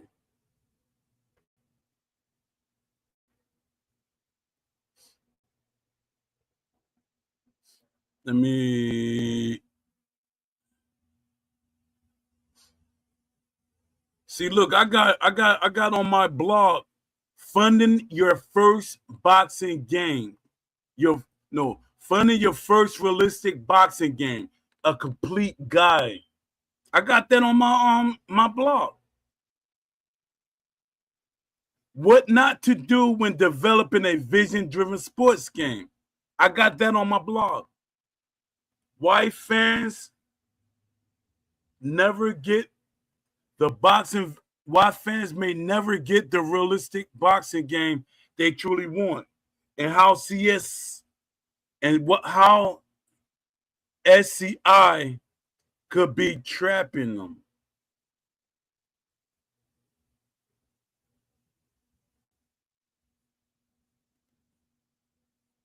I also got this is on my Poe Intel blog. EA versus Fight Night Forever. Fan mods and illegal risks. Break down all this stuff. I love making stuff. Look, I got Undisputed 2. The ultimate offline boxing blueprint. Career franchise management. Tournaments. Got all these things. I be writing so much. I just noticed that I got one of my wish list ideas in my regular article section. Let me see. Oh yeah, let me read from my actual blog. Bringing the fight to television. A broadcast authentic camera and point of view system for a true sim. I got this I've been had this idea. I wrote it before, but I rewrote it because I didn't watch the video, but I saw Boxer Fanatical mentioning something about the Fight Night Forever team. He was talking about how the camera angle, how they changed camera angles and stuff like that. Let me see. I wrote, can AI deliver authentic, non-repetitive commentary in a boxing game? I mentioned this earlier. It can. Dynamic, these are things that's in my vlog to anybody that's listening to this. Dynamic boxer takeover. Seamless control within a living fight card. I know y'all like, what does that mean? My thing is, like, even with NBA 2K, let's say there are different boxing cards, like, boxing events happening globally, or let's say there's 3 boxing matches, cards happening in that same week or day before, whatever, however it's set up. You might have some fights the same day, but you can control, you can like dip in and control the character in that fight. We can do it in NBA 2K. You can let you can let the boxer fight themselves, and then you can join in at any time that you want. You can do that in 2K. That's what I be saying when I be saying 2K was the precedence of these things. You could do some of these things in Fight Night. I know the Fight Night round 4 and Fight Night round 3. I didn't play Fight Night Champions, so I can't say that. Because my thing is, you should be able to, like, if there's somebody fighting in China and you got a card here, you say, all right, I'm going to play this card. I'm going to play some of this card. Then I'm going to let the PC play it, or I could put it on pause and just go play the game the fight that's happening in Japan or in Mexico, or it's on the other side of the America, or in the middle of America, wherever. There's boxing matches that's happening at the same time. You should be able to pause your fight if you want to, and you be able to watch every fight.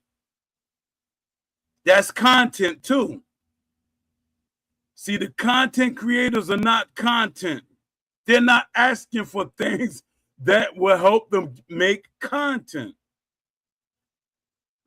AI versus AI, that is content. If the boxers fought like real boxers, y'all not asking for the right things. And I'm not complaining. I'm giving ideas. Y'all, everything is complaining to y'all. It's like me. I'm gonna put myself in the spot. I used to make cheesecakes. I was a baker. I love to cook. I'm a vegan chef. But I used to make cheesecakes before I became a vegan chef. I was a vegetarian at the time. So I used to make cheesecakes. I made over 400 flavors. No, not 400 flavors, 400 kinds. So if somebody says something to me about tweaking it, I might tweak it. But then because of me, I don't deal with alcohol. Some people are saying, yo, you should make a Henny cheesecake. You should make a, bourbon cheesecake. I could make a bourbon cheesecake that tastes just like bourbon, but it ain't got to be alcoholic. But the thing is, feedback. Everything is somebody giving you feedback or giving you an idea. It's not complaining. But you know what? Why I look like complaining? Because the casual fans and certain content creators are accepting the game for what it is. A lot of content creators, they're building up a strategic way to try to silence me. I'm pretty sure. Because their thing is, I'm hurting them getting into the industry some type of way by speaking out. You could do all the do whatever you want. It's not going to silence me. Not at all. I'm not a coward. Many people on the street think I'm militant because when they see me walk down the street, they see somebody with discipline. So all that nonsense that y'all be talking, go with that. Go with that. Let me see. This game, salute and happy holiday, country boy. My voice is like going crazy. This game is dead in the water. You have to wonder what exactly is going on over there. Yeah, it's like they getting a free check because the whole team took vacation at the same time. That's not how business. I don't know how business work in the UK, but that's not how things usually happen. Especially with your moderators. You know how we did when we was helping the EA on holidays. We still had somebody there. Yes, we had a good Christmas. Can't complain. Salute. Probably some sort of sequel in the works. And unfortunately, I think SCI is going to make it exactly like Fight Night Champion. I think so too. I really do. It's going to be a fully blown Will Kinsler inspired game. And not to really be on Will Kinsler, because it's actually part Will Kinsler, part publishers, and part of the investors. And we could sprinkle the shareholders in there. But my thing is, I tagged all of those guys except for Will Kinsler into a post, and I told them what fans really want. And my thing is, when we make these polls, we have to really support these polls. I'll be making a poll so I can put it on LinkedIn to show the developers, the stakeholders, the investors, and all of them what fans want. I made a survey. Nobody really supported it. I think like 10 people supported it. And that's crazy. But y'all want a realistic boxing game, but y'all don't want to support something that I could give. That survey that I made, I was giving it to a developer. Not only the developer, I was giving it to many developers. I was going to post it on LinkedIn so they can see that what I'm saying is not only me saying it, but everybody felt like, oh, man, we wasting our time, man. Why should we do a survey, man? We wasting our time, man. We don't want to get undisputed mad. Y'all idiots, man. I'm not calling everybody an idiot, but y'all idiots for thinking like that. That the survey don't matter. Surveys and polls, they matter. They really matter. They look at this. My videos, they look at them.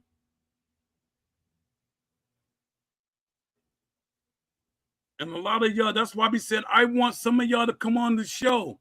I want y'all to come on to the talk show so y'all could be verbal. So these companies that watch the show, they can hear you say stuff. A lot of them probably don't even read the chat.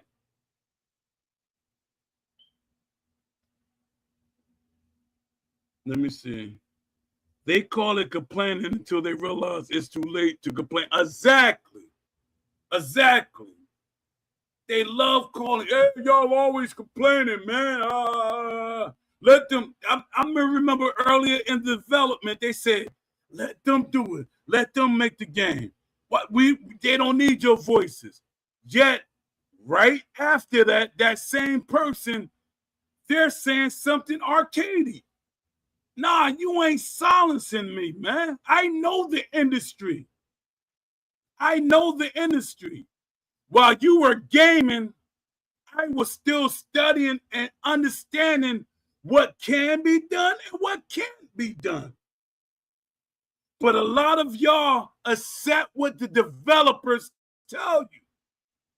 It's like you go into a company and they're selling a product and they want it to really sell and they know the product is garbage and they influence you to help sell the product. You talking about they know what they're doing. They don't need you to say something. I boxed. I literally boxed. I didn't box for, just going to a gym, like one of these workout gyms, and I was hitting on the bag and that's it. I didn't box like me and my friend in the street. We're just, boxing, playing around. I didn't backyard box. Actually, I did, but that's something totally different. But my thing is, I boxed. Ripped my shoulder. I boxed.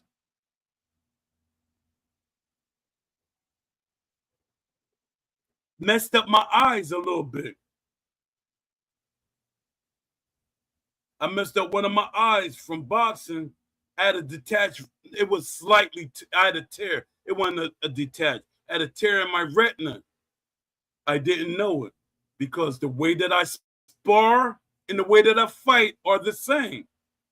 Imagine you getting in the ring with guys like Shannon Briggs and other pros.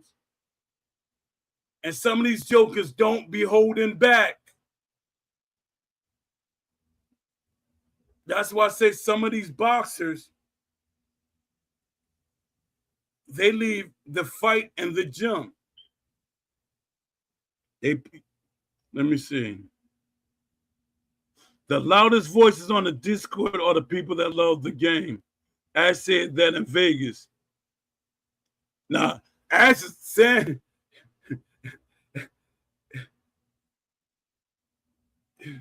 yeah, he said the loudest voices in the Discord is he said it backwards though.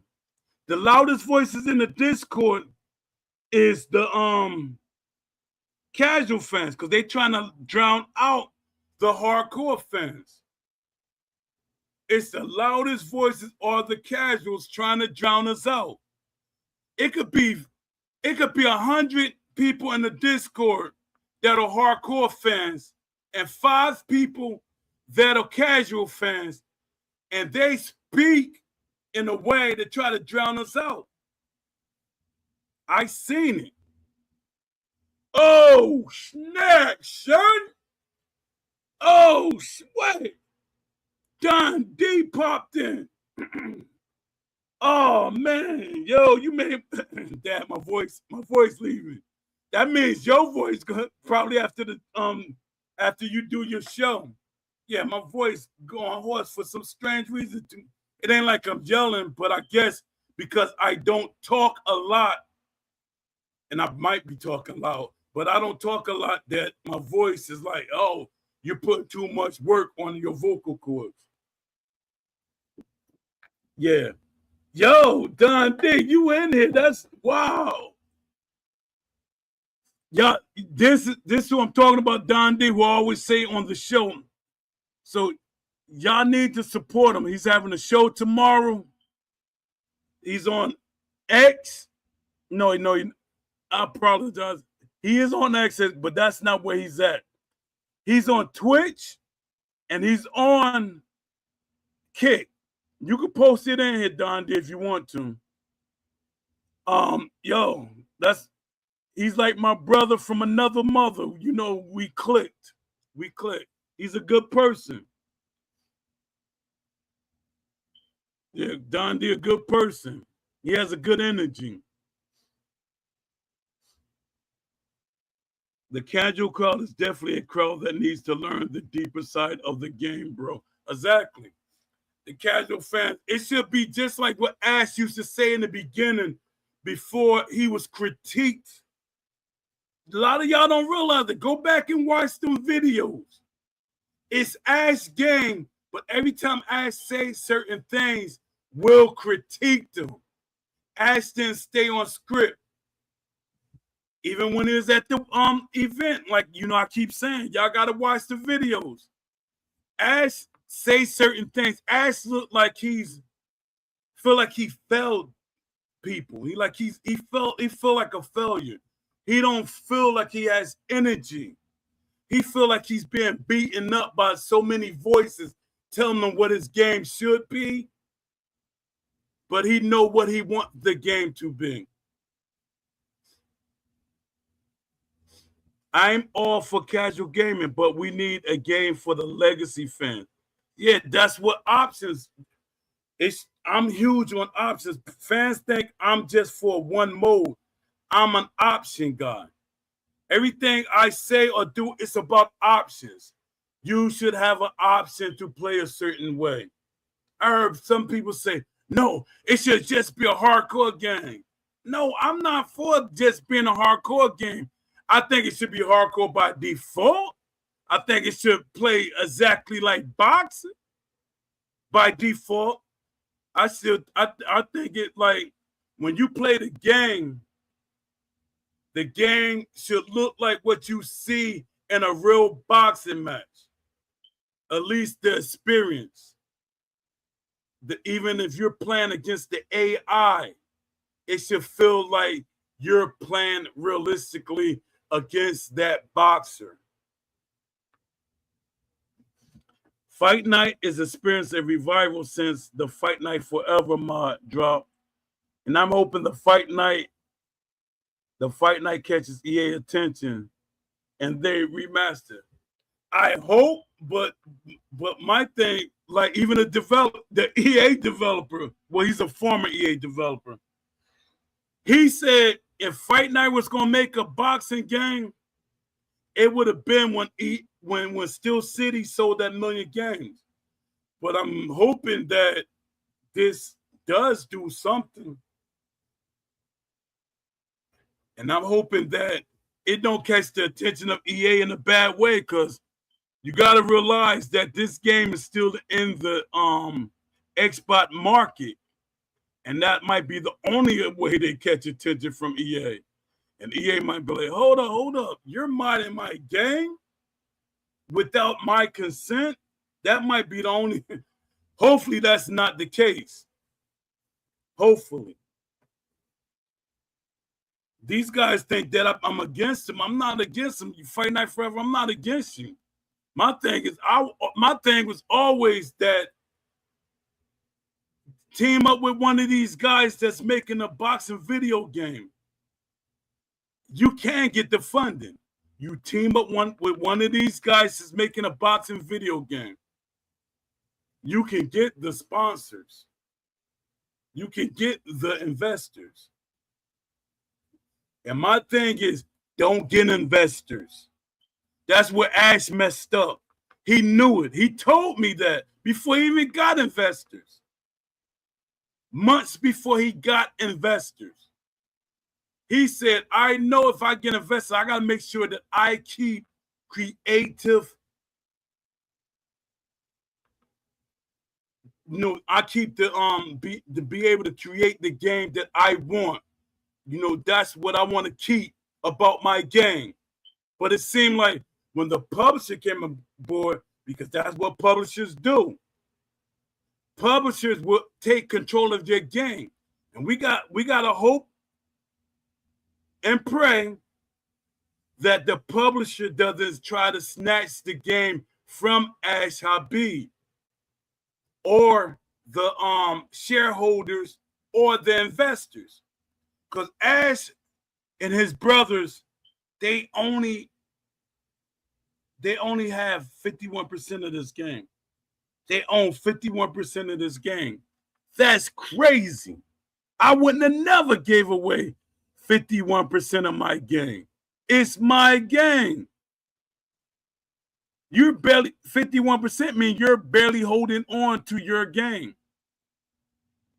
They still can vote you out of your game. Let me see. Shaolin said Knockout Kings had a realistic mode and slugfest mode. Knockout Kings for PlayStation 1 was a good, yeah. I like those games. That some of the Knockout King games. And I always was like, why didn't a lot of the things for the Knockout King games transition to the Fight Night games? You know, they had a lot of EA had a lot of great ideas. It's just that they didn't go further. Fans, it was a lot of fans complaining on the EA forums. That's why I'm like, you come to the, because they keep saying the forums don't mean anything. The real world does. You don't know how the real world thinks. But you can't use that excuse in modern times. Because in modern times, the internet, everybody's on the internet. Literally, everybody's on the internet. My mother, she's 85. She's on the internet.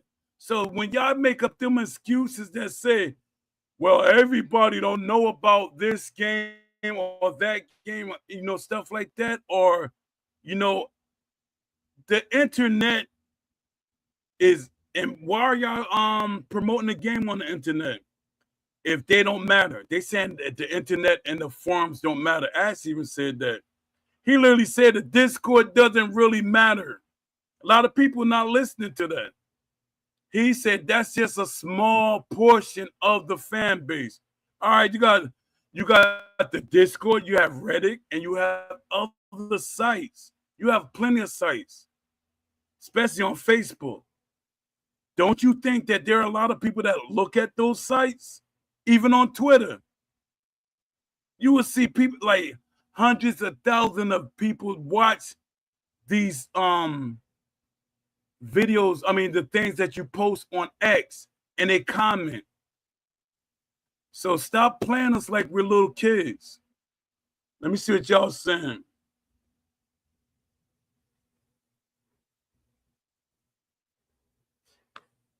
Leafy said, yeah, the career mode felt realistic in Knockout Kings 2001, but you had an arcade sim mode like you said. Don D said, because I really feel like even if they didn't license fighters, if they had a boxer share with face scans and unlimited save slots, then it'll be a great cause. The community would make amazing creations. Exactly, 100%. Oh, I'm glad you said that, Dundee. I'm having a show Sunday. I'm trying to get all the creators, like actually make creations, to come on the show and speak out. They got to use their voices. I don't want text, even though you can text in the YouTube, but I want them to actually speak.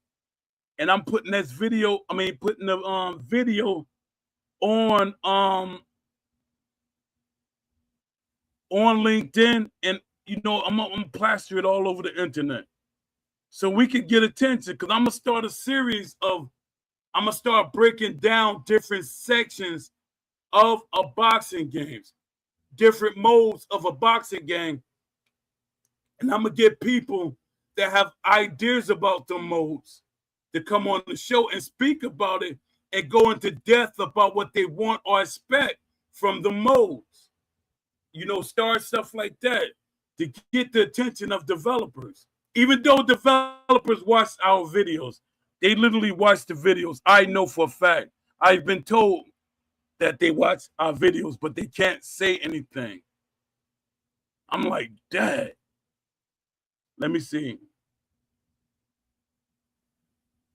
Leafy said EA can revive Fight Night without licensed boxers. Yeah, but EA is all for the everything with EA is about so-called authenticity, but that's not what authenticity is, because authenticity is realistic boxing moves, the tendencies and mannerisms and all that. But you know, they can make it without. But I don't see them with a game that with a sports game. They're not going to make a sports game without realism. Even when they made the arcade game, what's that the over was that street football and street. They use realistic character names, realistic player names, which I think they would have still got that off without using real players. EA can revive Fight Night without licensed boxers and just sponsors in the ring off the UFC 5 engine. But if they don't have licensed fighters, will it be free to play like Skate 4? Nah, I don't think so, because EA built themselves up as a major powerhouse, they're a major moneymaker. So the thing is, how would they be able to sell the company to the PIF and the other companies? It's like I think like 3 or 4 people that's buying into this EA. So how would they be able to sell it? The companies are looking at EA for them selling DLC, microtransactions, and stuff like that. They see that EA is a multi-billion-dollar company. So when you depend on just not making realistic boxers, then it's like, because EA already spoiled people with the unreal boxers. Let me see. Fight Night is still on Game Pass. Even if people want to play the game again on console, EA wouldn't be profiting. Yeah, that's true. You know, I definitely got you on the retweets and reposts too. Exactly. I appreciate that too. And I try my best to, retweet some of your stuff too. All of your stuff. I don't know why I said some. I try to post some of your stuff. I mean, I said it again. All your stuff that I can. How do you think? Let me see. Dondi said, who do you think would take a chance on making a boxing game? I'm hoping 2K, Activision. That would be. It'll be crazy. It's a lot. Like when I look at my Twitter. I mean, not my Twitter, my LinkedIn, because I got the premium. With premium, you can actually see now. And I'm like, aha, I see you now. I'm seeing like some top-notch developers. They're watching my videos or watching my posts. My posts are really making them interested. So I'm like, they're thinking about it. We never know. Next year, it might be like, boom, 5 video games out. And my thing, I made a post like, if we have 3, 4, or 5 video games, fans are going to buy all 5 of them. Trust me. Because we did it back in the days when we had 3 basketball games, when we had 3 baseball games. We had a lot of sports games. And you know why we don't have these sports games now? Because EA, they said, hey, we're going to buy, you got to be exclusive to us. I always hated that. I always hated that. That exclusivity stuff. Leafy said, true, they did revive the Skate franchise without any license. Skaters, so maybe they're considering. I don't, to be honest, I think we putting 2 sports together that's the fan base is totally different. So it's gonna be hard to market boxing at this point, because did skate really make the numbers that boxing does? The skating, skateboarding in general? I'm gonna do the numbers.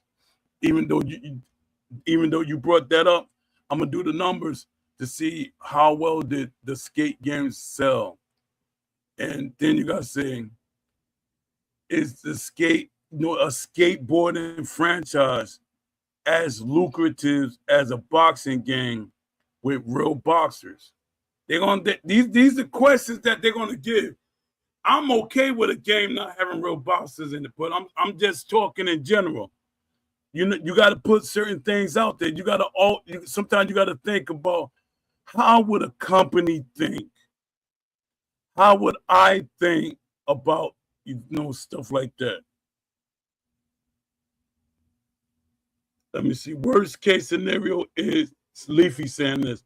Worst case scenario is they put microtransaction into the next fight night, regardless of if they have licensed boxers or not. They're gonna do that regardless, creation mode or not, because their thing is. That's why I keep telling y'all the reason that the fight night champion has the ashy faces is to make you buy the real boxers. Even with the Wiscom, you could tell they made the Devin Haney in the new game, the Fight Night Forever. It's not even a new game. I don't know why I keep saying it. And Fight Night Forever, Devin Haney has a slightly ashy face. Had that Michael Jackson look when you look at him certain ways. Don D said, do you think EA noticed how many players actually played their Fight Night game to this day? Yeah. They do notice it. This I do know. They do.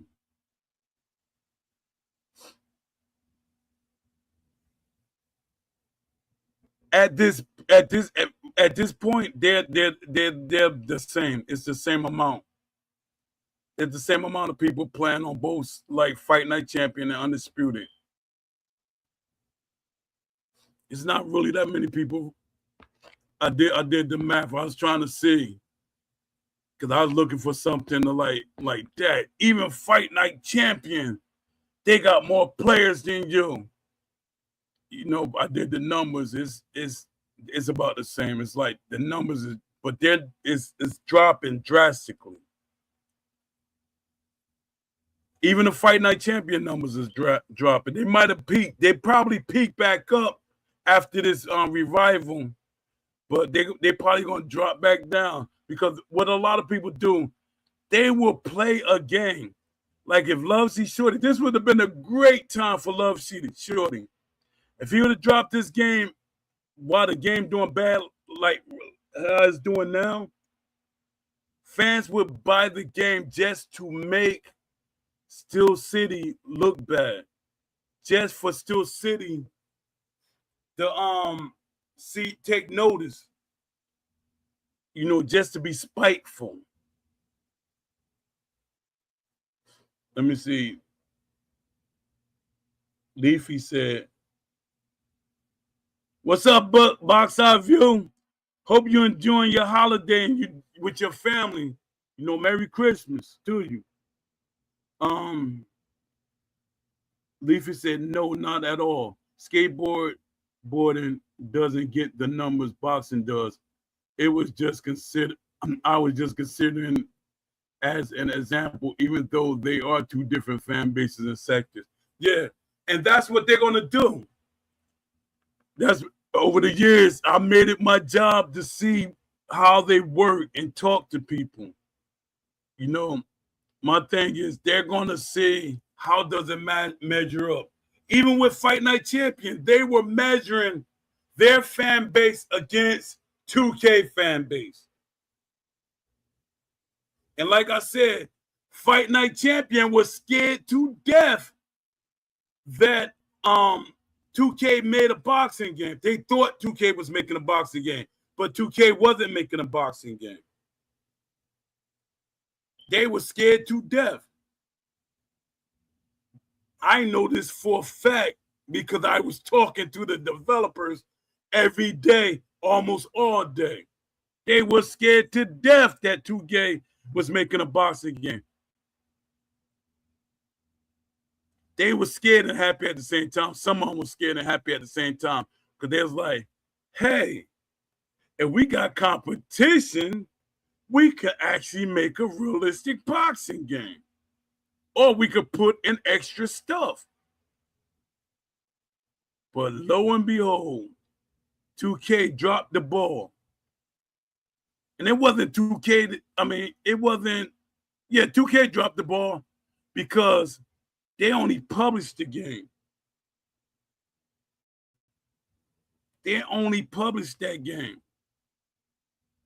They used their name to test the waters, but that was all Venom Games. They made the game. Venom Games, the ones who made the Rocky games. Let me see. Blaster say some people are eating that DLC up for the new skate right now. The Fight Night champion really made this faces ashy on. Yeah, they did. They really did. There were a few good scans on that database. Yeah.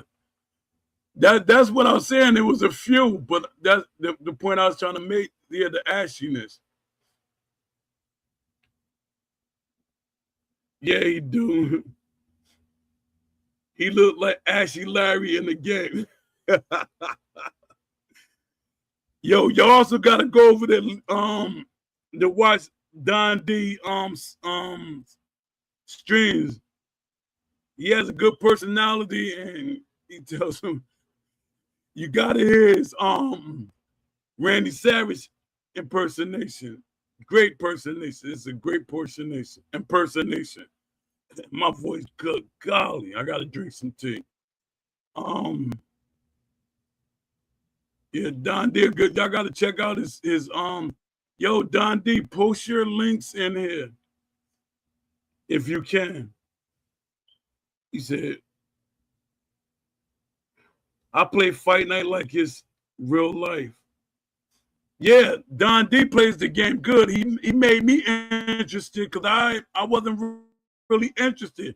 I watch a lot of people play the game, and I was like, this is just why I don't like this game. They play it like super arcadey, and they spam fest. You know, even though jabbing, you could spam jabs. You could spam to the body in real life. But, some things they do just is annoying and it looks super arcadey. He said, I play Fight Night like it's real life, fam.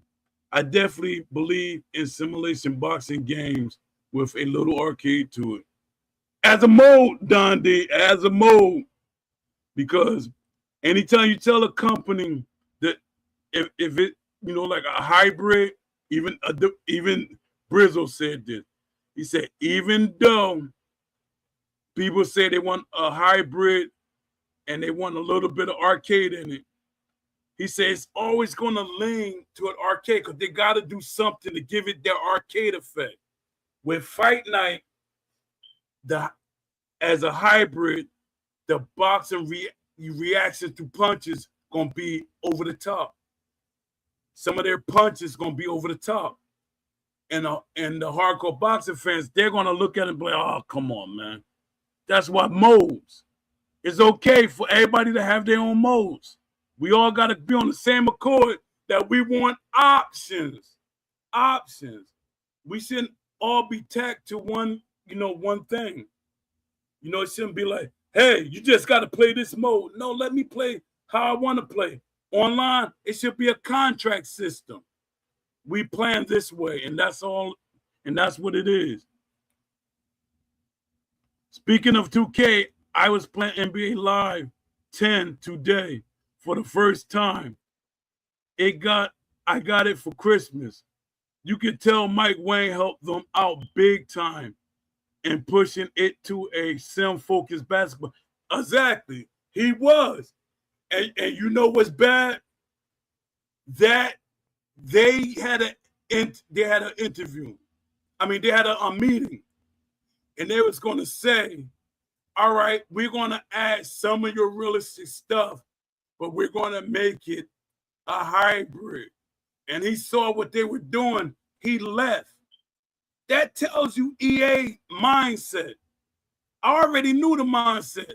I said Mike Wayne is not going to last there because the company has an unspoken truth that I know about. They will not make an hardcore or realistic sports game. They will not make a realistic sports game. They might have changed that model. I don't know. They might be changing it now. They do just enough. Because this is, if you look at any of this sports game, there's going to be people that say, well, that's not realistic to the sports. Let me see. It feels really good to play. Yeah, that game was good. It'll be wild if 2K made a boxing game. Their creation suite is immaculate. And for a boxing game, it'll be insane. Exactly. This is what I'm talking about. I gotta probably go on Operation Sports. I'm gonna try to get them guys that be making the basketball players and stuff on 2K. And I'm trying to get some of the people from the WWE community. Because I want to have a lot of people. I don't just want to have my homeboy Papanosis. Papanosis, he could be on there. Papanosis, he got a lot of creation ideas. So I don't just want him to be there. I want to have different perspectives and different ideas about, ideas. Let me see. Hold up. Don D said, I have an entire college roster, courts, jersey on my, that's what I was doing. When I was playing 2K, I was downloading different. I even made the Harlem Globetrotters. But you know about that, Don D? I made the Harlem Globetrotters. Then I made the modern day Harlem Globetrotters and the old modern day Globetrotters. Made some of the CBA players. I was doing all that. I was deep into the 2K system. And then I said, hold up. I got to go back to my first love.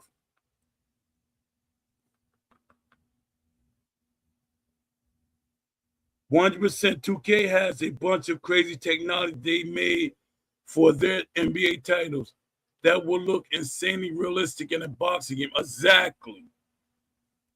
The immersion will be insane. The atmosphere will be great too, bro. It'll be so wild and fun. Exactly, because with 2K, and people don't realize this, 2K won presentation for the best presentation like 3 or 4 years in a row. 3 or 4 years in a row with their basketball game. And fans don't realize that. And I think it was 1 year, it went to something else. But 2K was consistently getting their presentation was immaculate. I'm stealing your word, Don D. But they was doing a great job. So if they was using their in-house developers like Visual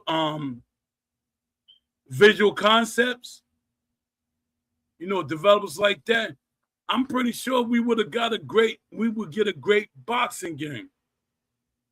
And I'm staying on them. I'm on them, y'all. I'm really on them. I stay on. Undisputed. I should be staying on them more than I'm doing, but I stay on 2K. I friend all the developers. Then I got to screen through which one are actually making the NBA 2K and the WWE 2K games. I friend them, all of them. Let me see.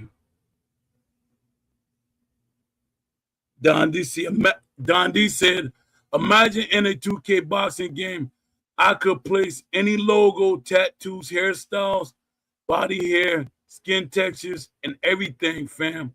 That'd be crazy, bro. If 2K did it, exactly.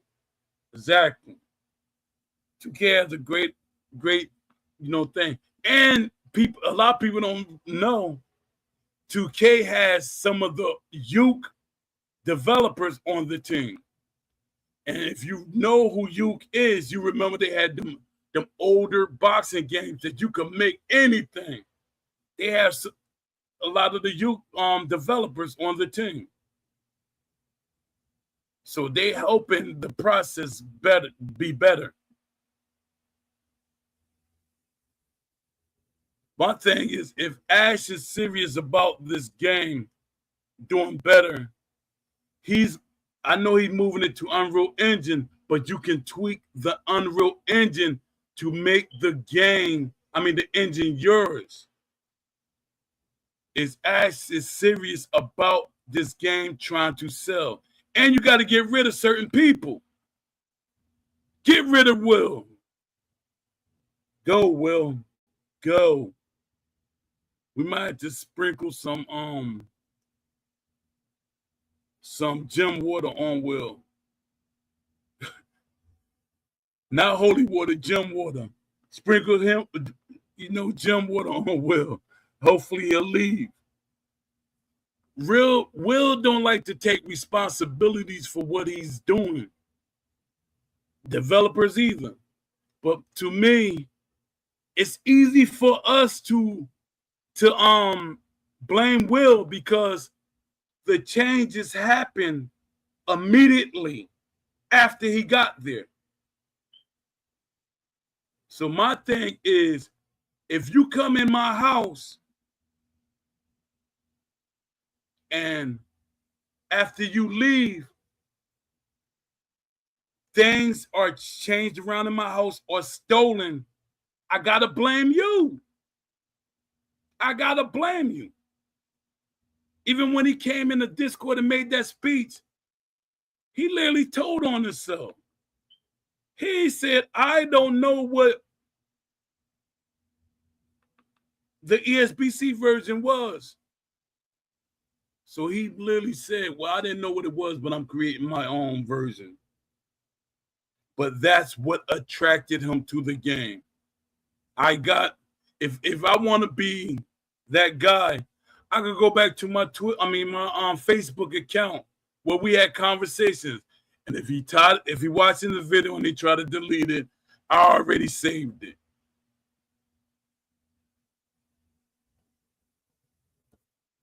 It's crazy.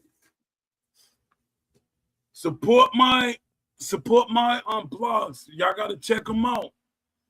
And y'all will see why I'm angry about certain things. Y'all look at my vlogs that I make. I got two different sections. I got one, it's called Pro Intel, that I might talk about. When I say Pro Intel, it's supposed to be for all games. But I'm so invested in Undisputed and boxing games in general, it's mostly about boxing. Because I got an article up there about Arc, how they can change the game. Let it be more. I'm talking about Arc because Don D here, that jump be making me mad. Art be making me mad. And Don D, you got Box Out View here. He one of your enemies. Cause he one of them guys that like to steal people loot, shoot them and steal their loot. He's basically the burnt peanut. He basically our equivalent of the burnt peanut. Yeah, let me see. I had a good chat today. Don D show up, so I know it's a good day. Yeah, I don't think I'm about to end the show. Because we got tomorrow. I want to get my show out the way before Don D does his show. So I might do a 3. Because you start your show at 6 o'clock, right, Don D? I don't know if you're still here. But you start your show at 6 o'clock, right? So if you start yours at 6 o'clock, I'll do a 3 o'clock show. And, then I'll start watching your show.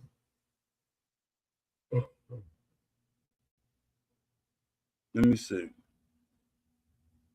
Look like everybody left. Let me see who's watching. That's let me know who's still here.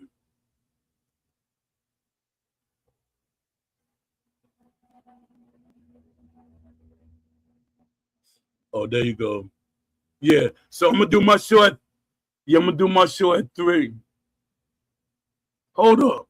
I keep forgetting your timeline is different. I think y'all like 3 hours or 2.5 hours ahead. So I might be able to do my 6 o'clock show. Yeah, because we're not on the same timeline. Yeah, I could do my. I just have to do that hour show or hour and a half show that I'm supposed to do. Yeah, I'll do my 6 o'clock show tomorrow. Yeah, I'm about to log off. I was trying to wait till I get to the 3 point because I don't need no 3 hour show.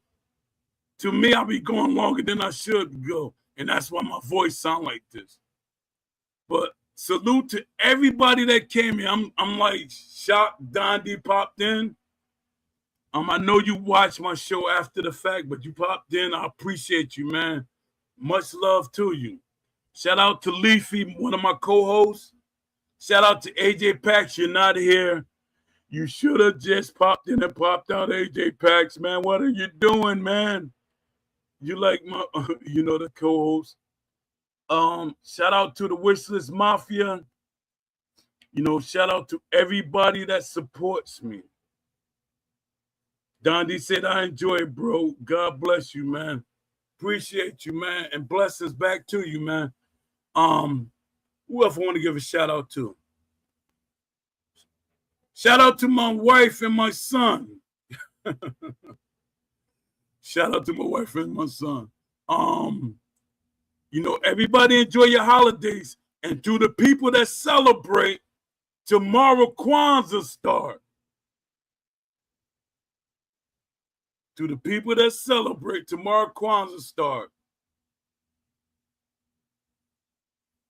And you celebrate any other holidays, enjoy your holiday with your family. It's all about family. Peace. Until the next show tomorrow. I'll see you. I see y'all tomorrow. Tomorrow at 6 p.m. Eastern time. So I don't conflict with Don D schedule. Peace.